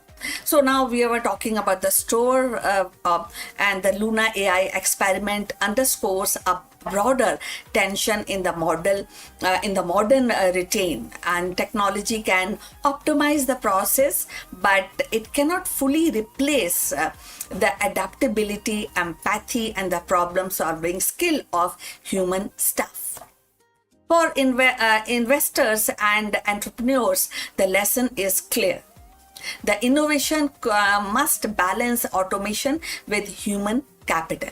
So, Luna AI's venture may have stumbled, but it has sparked a vital conversation about the future of retail, where the AI and people coexist rather than compete.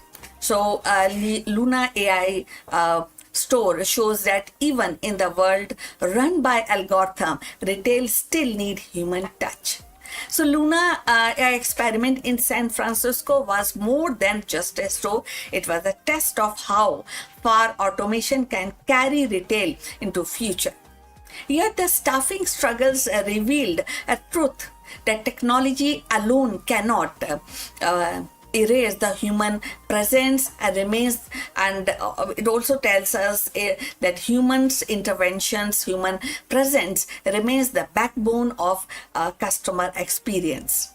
The venture may have flattered, but it is but it leaves behind a valuable lesson, that the future of retail will not only to AI versus people, but AI working alongside with people. So we have come to the end. Thanks for watching. Please like and subscribe our channel. But before we go, we have a few words from our affiliate partner. Stop settling for a good enough video. If your built-in laptop camera looks like a grainy mess, it is time for an upgrade.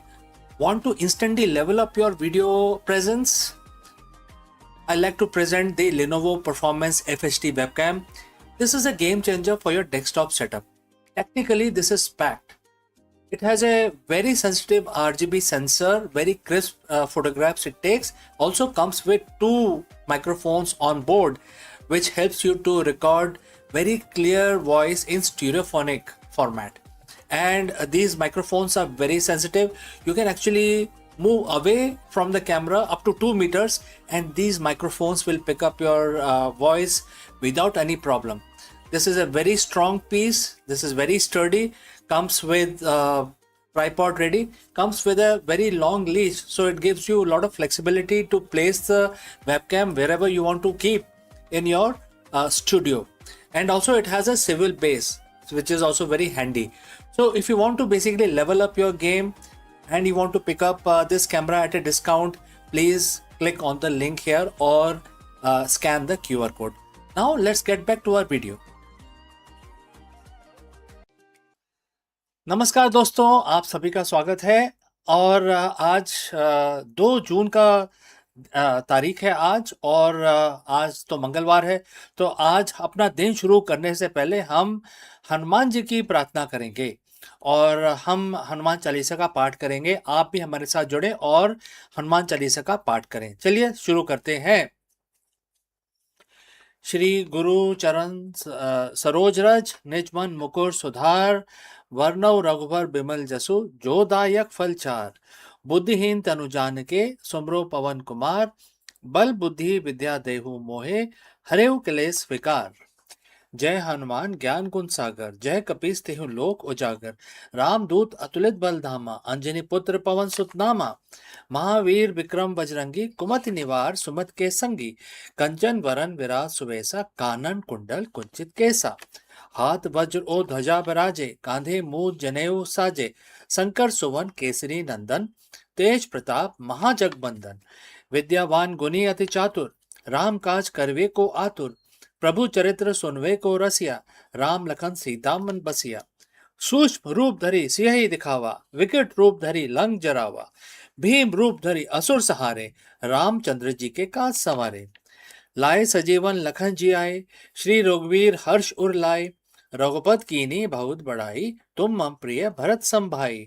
सहस बदन तुमरो यश गावे, अस कहि श्रीपति कंठ लगावे। सनकादि ब्रह्मादि मुनीसा, नारद सारद सहित अहिसा। जम कुबेर दिक्पाल जहाँ थे, कवि कोविद कही सके कहाँ थे। तुम उपकार सुग्रीव ही कीना, राम मिलाए राजपद दीना। तुमरो मंत्र विभीषण माना, लंकेश्वर भय सब जग जाना। जुग सहस्त्र जोजन पर भानु, लील्यो ताही मधुर फल जानू। प्रभु मुद्रिका मेल मुख माही, जलधि लांघे अचरज नाही। दुर्गम काज जगत के जेते, सुगम अनुग्रह तुमरे तेते। राम दुआरे तुम रखवाले, होत न आज्ञा बिन पैसारे। सब सुख लहे तुम्हारी सरना, तुम रक्षक काहू को डरना। आपन ते समारो आपे, तीनों लोग हाँकते कापे। भूत पिशाच निकट नहीं आवे, महावीर जब नाम सुनावे। नासे रोग हरे सब पीरा, जपत निरंतर हनुमत बीरा। संकट ते हनुमान छुड़ावे, मन क्रम वचन ध्यान जो लावे। सब पर राम तपस्वी राजा, तिनके काज सकल तुम साजा। और मनोरथ जो कोई लाए, सोई अमित जीवन फल पाए। चारों युग प्रताप तुम्हारा, है प्रसिद्ध जगत उजियारा। साधु संत के तुम रखवाले, असुर निकंदन राम दुआरे। अस सिद्धि नौ निधि के दाता, असवर दीन जानकी माता। राम रसायन तुमरे पासा, सदा रहो रघुपति के दासा। तुमरे भजन राम को पावे, जन्म जन्म के दुख बिसरावे। अंत काल रघुबर पुर जाई, जहाँ जन्म हरि भक्त कहाई। और देवता चित न धरे, हनुमत से ही सब सुख करे। संकट कटे मिटे सब पीरा, जो सुमरे हनुमत बलबीरा। जय जय जय हनुमान गोसाई, कृपा करो गुरुदेव की नाई। जो सतपार पाठ कर कोई, छूटे बंदी महासुख होई। जो ये पढ़े हनुमान चालीसा, होए सिद्धि साकी गौरीसा। तुलसीदास सदा हरिचेरा, कीजिए नाथ हृदय में डेरा। पवन तनय संकट हरन, मंगल मूरत रूप, राम लखन सीता सहित हृदय बसो सुर भू। आपका दिन मंगलमय हो। चलिए आज अपना दिन शुरू करते हैं। नमस्कार। Well, $60 billion, that's more than the entire valuation of many Fortune 500 companies, right? It's twice what NASA gets in a year, and it is the price tag of a single option. Elon Musk just secured, for SpaceX. Yesterday, the world of aerospace and AI collided. SpaceX officially announced a strategic partnership with Cursor, the AI coding startup that has taken the developer world by storm. But this isn't just a partnership. SpaceX now holds the exclusive right to buy Cursor for $60 billion by the end of 2026. Why would a rocket company, one that just merged with XAI and is targeting a 1.75 trillion IPO, drop that kind of cash on a code editor? Is it just about helping engineers write faster apps, or is this the missing link that finally makes a city on Mars a reality? Today we are deconstructing the SpaceX Cursor deal, the colossal supercomputer, and why the road to the red planet is now paved with billions of lines of AI generated code. So friends, if you have reached this far, please inform us from which city you have tuned in and in which language you are watching this video. This will help us determine the reach of our channel. Alright, let's proceed with our analysis. If you aren't a developer, you might not realize how big Cursor has become. It's a fork of the VS Code, but it has been a rebuilt from the ground up with AI at its core. It pioneered what enthusiasts call the vibe coding, the ability to describe a complex feature in plain English and watch the AI architect the entire file structure, logic, and test in seconds. And therefore, we need to consider this statistics. ARR, over 2 billion today, projected to hit 6 billion by year end. And what is the reach? Used by over 50% of the Fortune 500 company. And what is the most important thing? It is not just a chatbot. It is a tool that understands your entire code base. SpaceX isn't just buying a tool. They are buying the distribution channel to the world's best engineers. But there is a catch. SpaceX has two choices: pay 10 billion for a joint development partnership, or pay $60 billion for the whole thing. It's a try before you buy deal at a galactical scale. To understand why this matters, we have to look at the hardware. Back in the February 2026, SpaceX merged with XAI.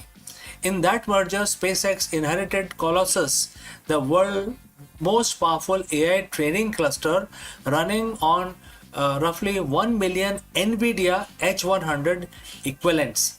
Before this deal, Cursor was a bottlenecked by the computing power. They were using model from OpenAI and Anthropic.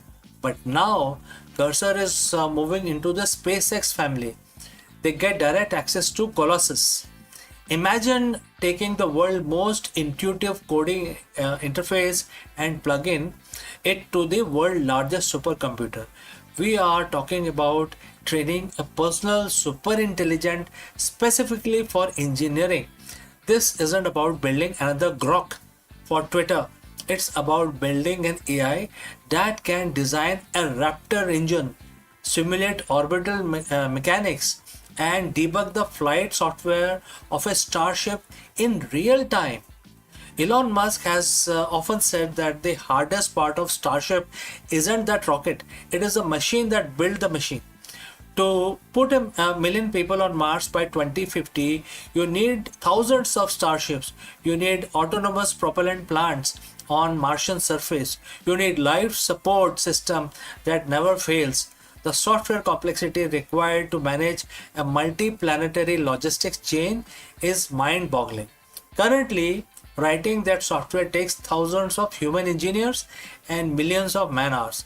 But with Cursor integrated into SpaceX stacks, accelerated prototyping will be a reality. AI can generate ground control software for the 2028 lunar mission in a fraction of time. It can also achieve autonomous debugging. On a 6-month journey to Mars, you can't wait for a patch from Earth. The ship's AI need to find a fix on its own and also debug the whole software. Next, it is going to create a stairway to Mars. This acquisition suggests that SpaceX is pivoting from being a launch provider to vertical tech stack. Their own internet, which is Starlink, their own AI, which is XAI. Now it could be Cursor also, and the transport, which is the Starship. Let's talk about money. This deal comes just as SpaceX prepare for its rumored 2026 IPO. Analysts are targeting a listing valuation of 1.75 trillion. By securing Cursor, SpaceX is signaling to Wall Street that they aren't just a transportation company, they are deep tech, combination of various companies. If they can prove that their AI integrated engineering can cut the cost of reaching Mars by 90%, a 60 billion acquisition start to look like a bargain. However, not everyone is convinced. Critics point to the Anthropic shock earlier this year that wiped billions of IT giants. They ask if this a visionary move or is it another overvaluation in a red hot AI market. Whether SpaceX Cursor buys the Cursor for $60 billion or stay in a $10 billion partnership, one thing is clear. The future of space exploration is no longer just about fuel and physics. It's about intelligence. If Starship is the body that takes us to stars, the AI acquisition is the brain. We are watching the birth of the company that controls the physical and the digital infrastructure of the next century. So friends, what do you think? Is $60 billion fair price for the key to the red planet, or is the AI bubble reaching escape velocity? Let me know in the comments below. And don't forget to like and subscribe for more deep dives into technology shaping our future. I'm CK and I will see you again in the next one. Before I go, I like to say a few words about our affiliate partner. Stop settling for a good enough video. If your built-in laptop camera looks like a grainy mess, it is time for an upgrade. Want to instantly level up your video presence? I like to present the Lenovo Performance FHD webcam. This is a game changer for your desktop setup. Technically, this is packed. It has a very sensitive RGB sensor, very crisp photographs it takes. Also comes with 2 microphones on board, which helps you to record very clear voice in stereophonic format. And these microphones are very sensitive. You can actually move away from the camera up to 2 meters and these microphones will pick up your voice without any problem. This is a very strong piece. This is very sturdy. Comes with tripod ready. Comes with a very long leash, so it gives you a lot of flexibility to place the webcam wherever you want to keep in your studio. And also it has a swivel base, which is also very handy. So if you want to basically level up your game and you want to pick up this camera at a discount, please click on the link here or scan the QR code. Now let's get back to our video. Friends, a very big question that we want to address today is, are we alone or are we just being watched? For decades, we have scanned the stars for signals, but new speculation from SETI and leading astrophysicists suggest a chilling possibility. It is already too late to hide. While we search for them, humanity has spent the last century broadcasting our presence to the cosmos. In this video, we dive deep into the Great Silence and why the latest breakthrough in technosignatures and planetary direction suggests that any advanced civilizations within 100 light years likely to already know Earth is a home to an industrial civilization.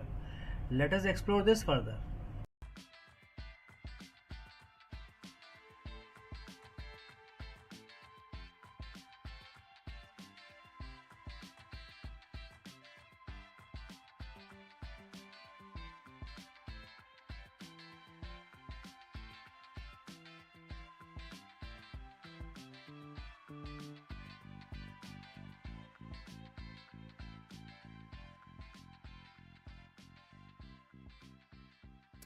Hello friends, how did the India turn thousands of kilometers of concrete into a massive financial engine? In this video, we break down India's ambitious 35,000 crore highway asset monetization strategy for year 27, which is next year, 2027.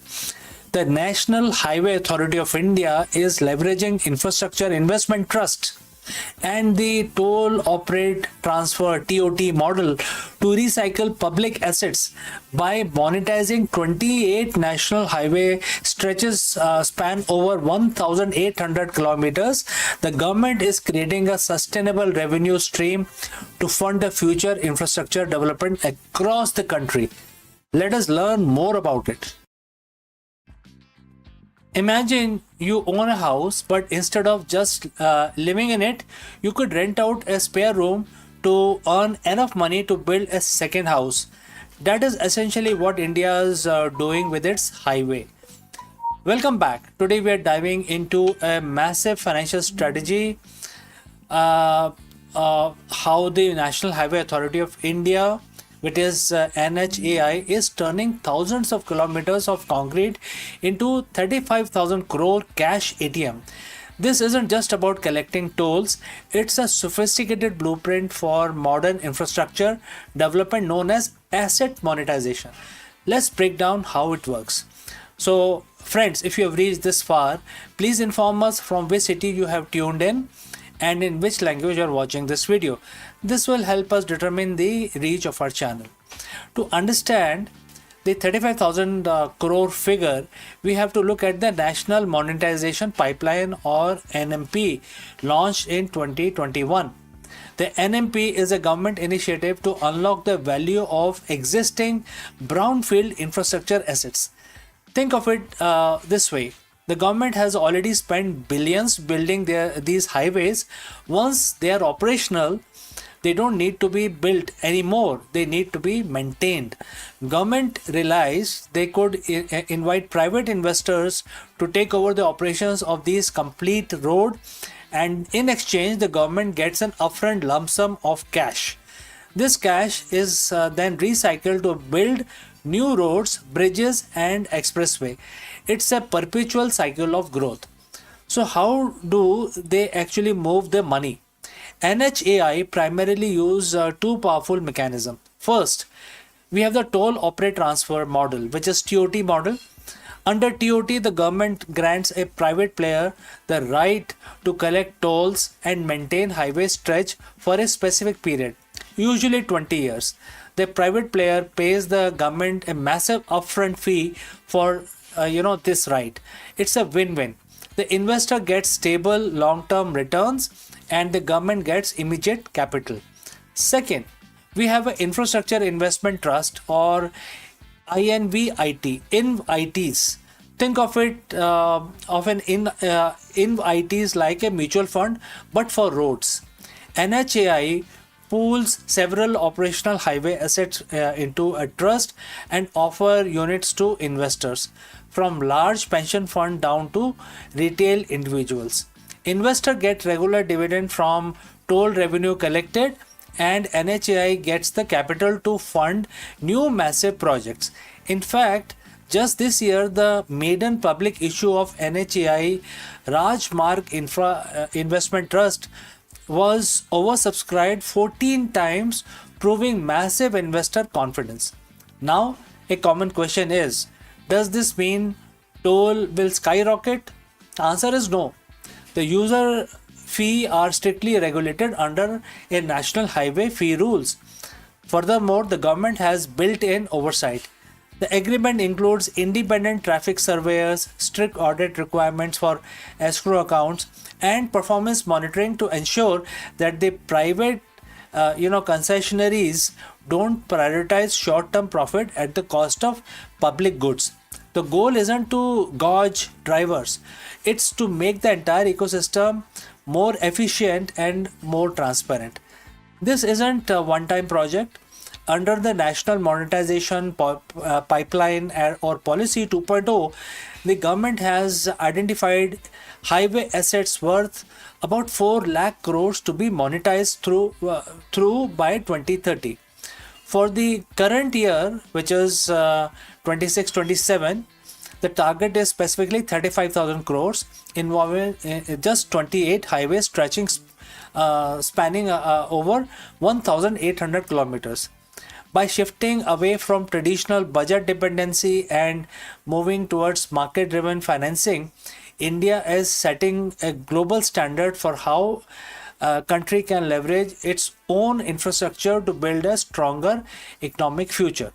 From an asset-heavy government to an asset-light facilitator, India's approach to highways is changing.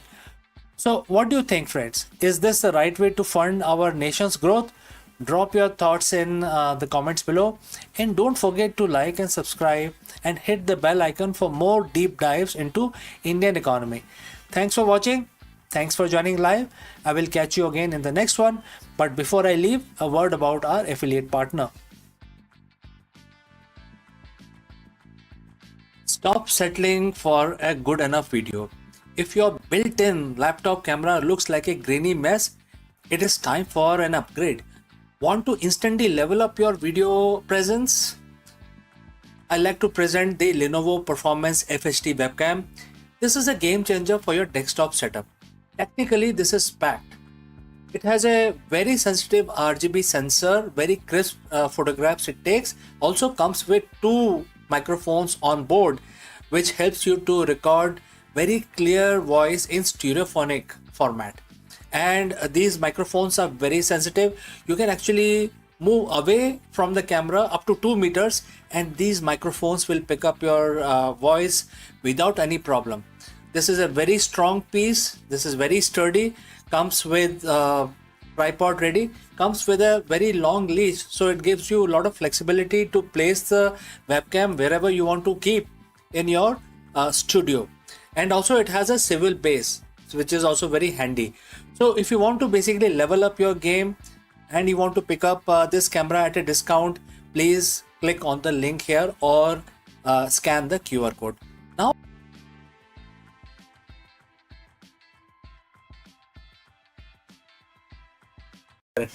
well, stop imagining.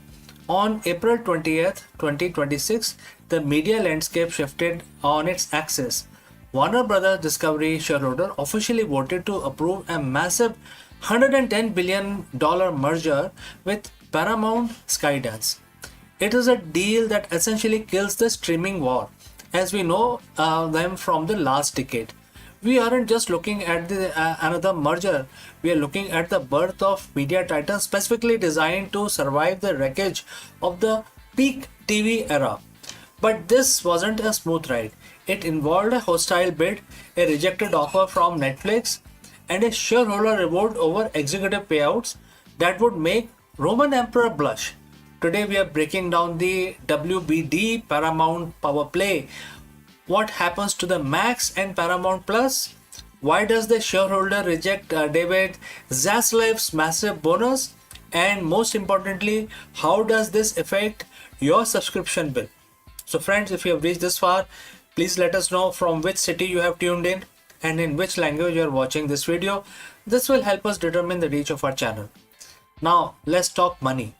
Paramount Skydance, led by David Allison, is acquiring 100% of the Warner Brothers Discovery. The price tag, what is this price tag? It is $31 per share in cash.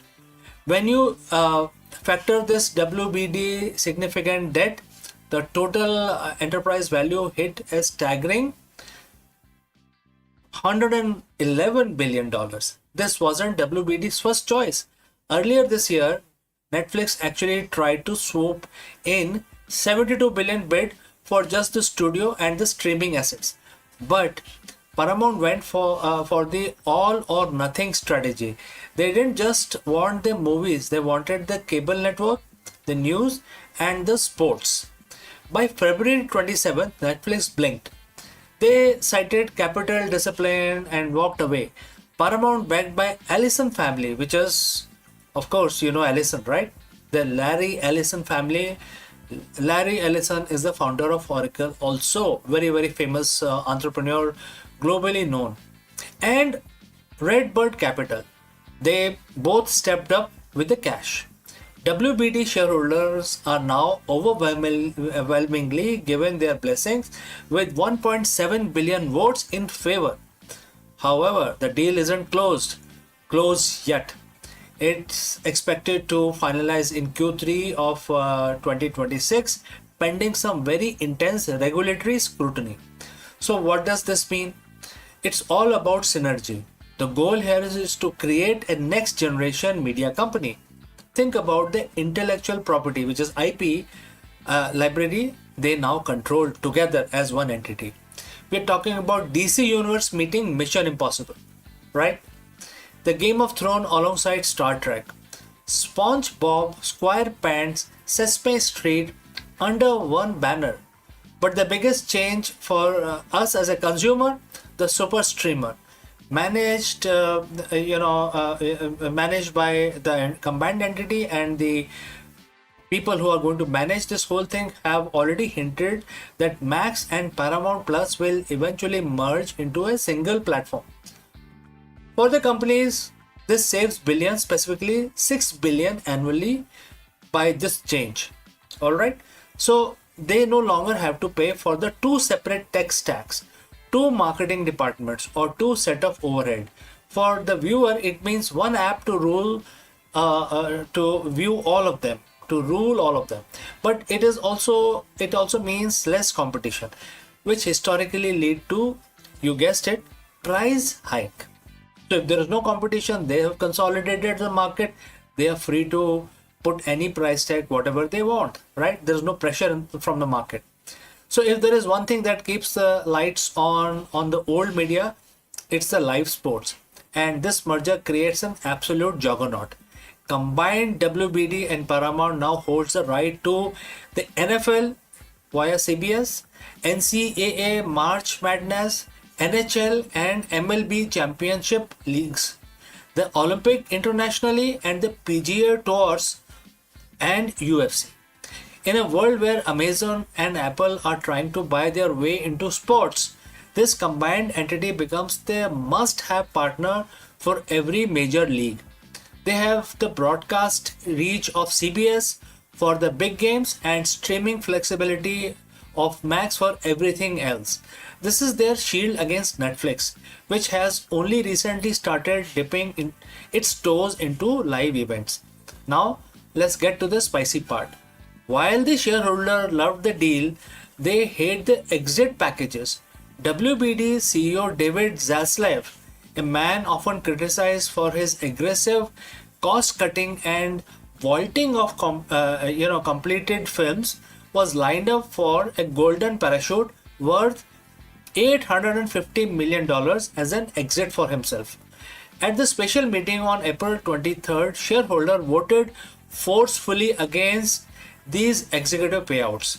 1.4 billion votes were casted against the compensation packages. Now, here is the kicker. The vote is non-binding. Technically, board can still pay him, but the message is clear.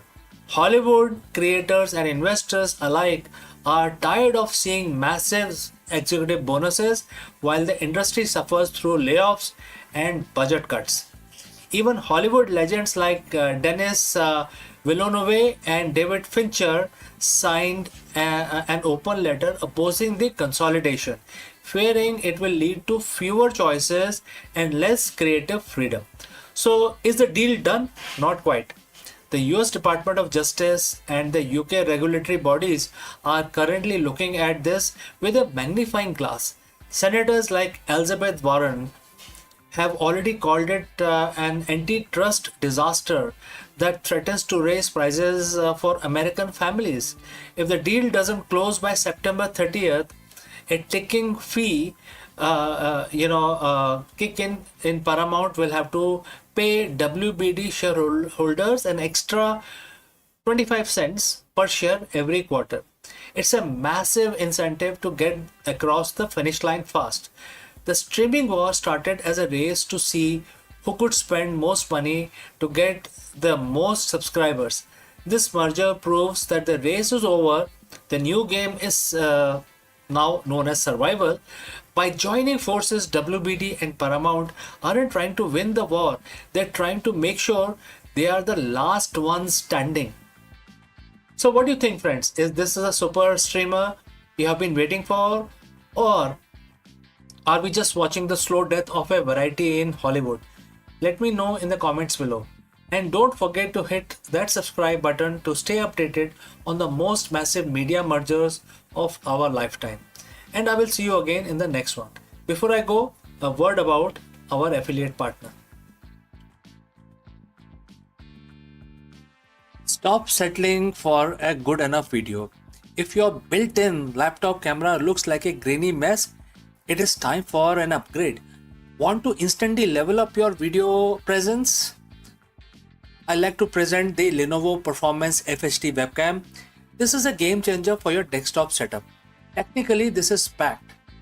It has a very sensitive RGB sensor, very crisp photographs it takes. Also comes with 2 microphones on board, which helps you to record very clear voice in stereophonic format.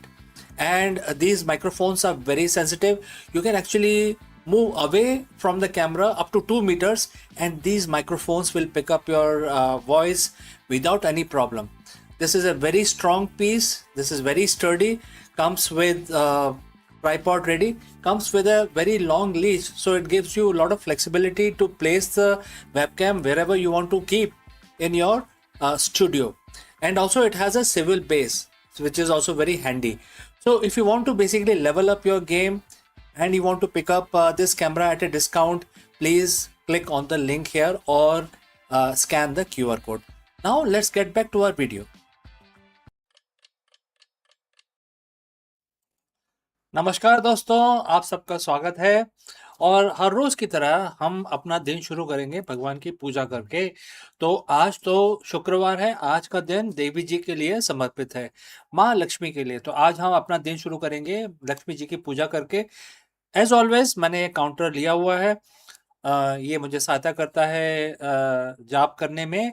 हम एक छोटे से मंत्र का 11 दफा उच्चारण करेंगे, recitation करेंगे। आप हमारे साथ जुड़ें और इस छोटे से मंत्र का हमारे साथ जोड़ के रिसाइटेशन करें, आपको काफी फायदा होगा। तो चलिए हाथ जोड़ लीजिए, लक्ष्मी जी का नमन कर लीजिए और मेरे साथ रिपीट करिए। 11 दफा करना है, ध्यान रहे।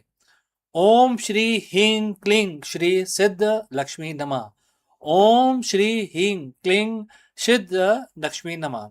ओम श्री ह्रीं क्लीं श्री सिद्ध लक्ष्मी नमः। ओम श्री ह्रीं क्लीं श्री सिद्ध लक्ष्मी नमः।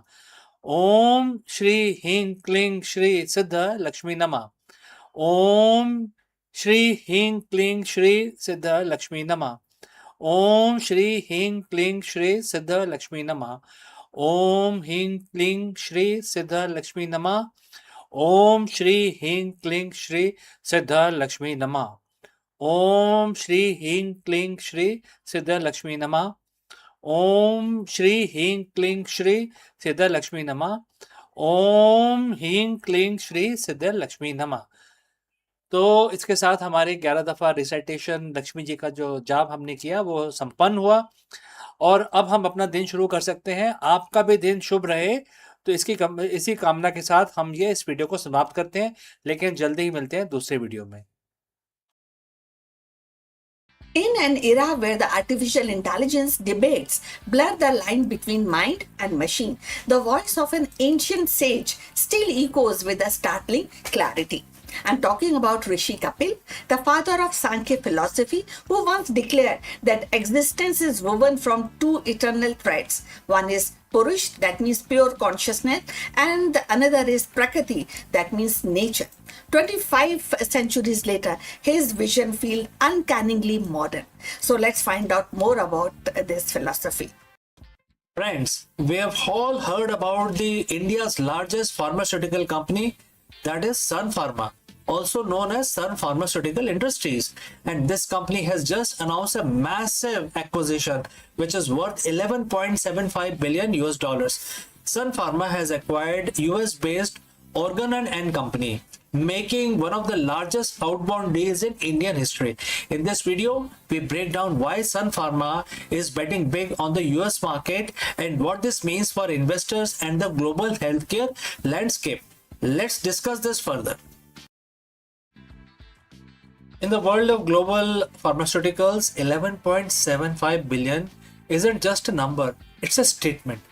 On April 26, 2026, India's largest drug maker, Sun Pharmaceutical Industries, didn't just make a deal, they redrew the map of global healthcare. Sun Pharma has officially entered a definitive agreement to acquire US-based Organon and Company for an enterprise value of 11.75 billion US dollars. This isn't just the biggest deal in Sun Pharma's 40 years history, surpassing even the legendary Ranbaxy and Taro acquisitions. It is one of the largest outbound acquisitions ever attempted by an Indian pharmaceutical company. But why now? Why Organon, a company only spun off from Maersk 5 years ago? And why is the stock market reacting with such intensity? Today we are breaking down the strategy, the math, and the global power play that just put Sun Pharma into the global top 25. So friends, if you have reached this far, please inform us from which city you have tuned in and in which language you are watching this video. This will help us determine the reach of our channel. Alright, let's proceed further. To understand the deal, you have to understand the target. Organon isn't your average pharmaceutical startup. It was birthed in 2021 as a strategic spin-off from the global giant Maersk and Company. Organon was created to house Maersk's legacy brands, but more importantly to lead in area Maersk wanted to de-emphasize, things like women's health and biosimilars. Today, Organon is a powerhouse with a portfolio of over 70 products commercialized in more than 140 countries. We are talking about massive households, named franchises and contraception and fertility like Nexopalnan and NuvaRing. They also have their burgeoning biosimilar businesses, essentially high-tech generic versions of expensive biologic drugs. Before the deal, Organon was doing roughly 6.2 billion in annual revenue, but they carried a heavy burden. Nearly 8.6 billion in debt left over from the spin-off. That debt made them a target, and Sun Pharma, Dilip Sanghvi saw an opportunity where others saw a risk. For decades, Sun Pharma was known as the generic giant. They were the kings of making affordable versions of off-patent drugs. But the generic market in the US has become a race to the bottom, with shrinking margins and intense competition. Sun Pharma's managing director Kirti Ganorkar has been very clear. The future is in innovation and specialty medicine. This acquisition accelerates that shift by decade. And here are the three pillars of this deal. Number one is the women health leadership. This deal instantly makes Sun Pharma a top 3 global player in women's health. This is a sticky market with high patent loyalty and consistent demand. Number 2 is biosimilar leap. Sun Pharma was previously a minor player in biosimilars. Now they jump to the 7th largest biosimilar player globally. In a world where biological drugs are most expensive part of the healthcare, having a biosimilar engine is like owning a gold mine. Number 3 is the global commercial footprint. Sun Pharma already had a presence in the US and India, but Organon gives them boots on the ground in 150 countries, including high growth markets like China, Brazil, and major European hubs where Sun Pharma was previously underweight. So now let's talk about money. Sun Pharma is paying $14 per share in all cash deal. So let's break down this $14, what it comprises of. So enterprise value 11.75 billion, equity value 4 billion, and total revenue of 12.4 billion combined. So 12.4 billion. And there is a funding, internal cash plus they have taken a loan from Citibank, JP Morgan, and MUFG for this acquisition. Now some analysts were worried Sun Pharma is taking on nearly 10 billion in new debt to make this happen. For a company that has traditionally been cash rich, this is a cultural shift. However, the magic math here is the profits. Organon generates incredible cash flow, nearly 1.9 billion in adjusted profit before tax. By combining the two, Sun Pharma expects to nearly double its cash flow. This allows them to pay down the massive debt quickly. The projected net debt to profit ratio is 2.3x, which in pharma's world is considered very, very manageable. So how did the market take it now? Initially, Organon shares surged over 15% just as soon as the news came out, while Sun Pharma saw a relief rally of 7 to 9%. While the relief, because investors finally saw that Sun Pharma was going to do with its massive cash pile. For years, shareholders asked, when will you make a big move? And this is that move now. But it's not all sunshine. There are risks also. Biggest risk is integration. Merging two companies of this size across 150 countries is logistical nightmare. Cultural fit. Moving a US headquartered Maersk legacy culture into Indian managed global giants takes time. And then lastly, regulatory hurdles. The deal isn't expected to close until early 2027. That's a long time for regulators, especially in the US, EU, and China, to magnify, they take the magnifying glass to basically examine the deal. So now my final verdict is Sun Pharma's acquisition of Organon is more than just a business transaction. It is a signal that Indian pharma has outgrown its pharmacy of the world label. They are no longer just the world's manufacturer. They are becoming world's innovator and owner of the global brands. If this deal succeeds, the Sun Pharma of 2030 will look less like a generic company from Mumbai and more like a global titan like Pfizer or Novartis. So friends, what do you think? Is 11.75 billion deal a fair price for the global dominance, or has Sun Pharma bitten off more than it can chew? Let me know in the comments below. Thanks for watching, and for more deep dives into the deals that move the world, make sure to hit the subscribe button, and I will see you in the next one.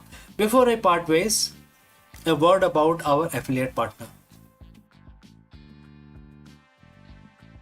Stop settling for a good enough video. If your built-in laptop camera looks like a grainy mess, it is time for an upgrade. Want to instantly level up your video presence? I like to present the Lenovo Performance FHD webcam. This is a game changer for your desktop setup. Technically, this is packed.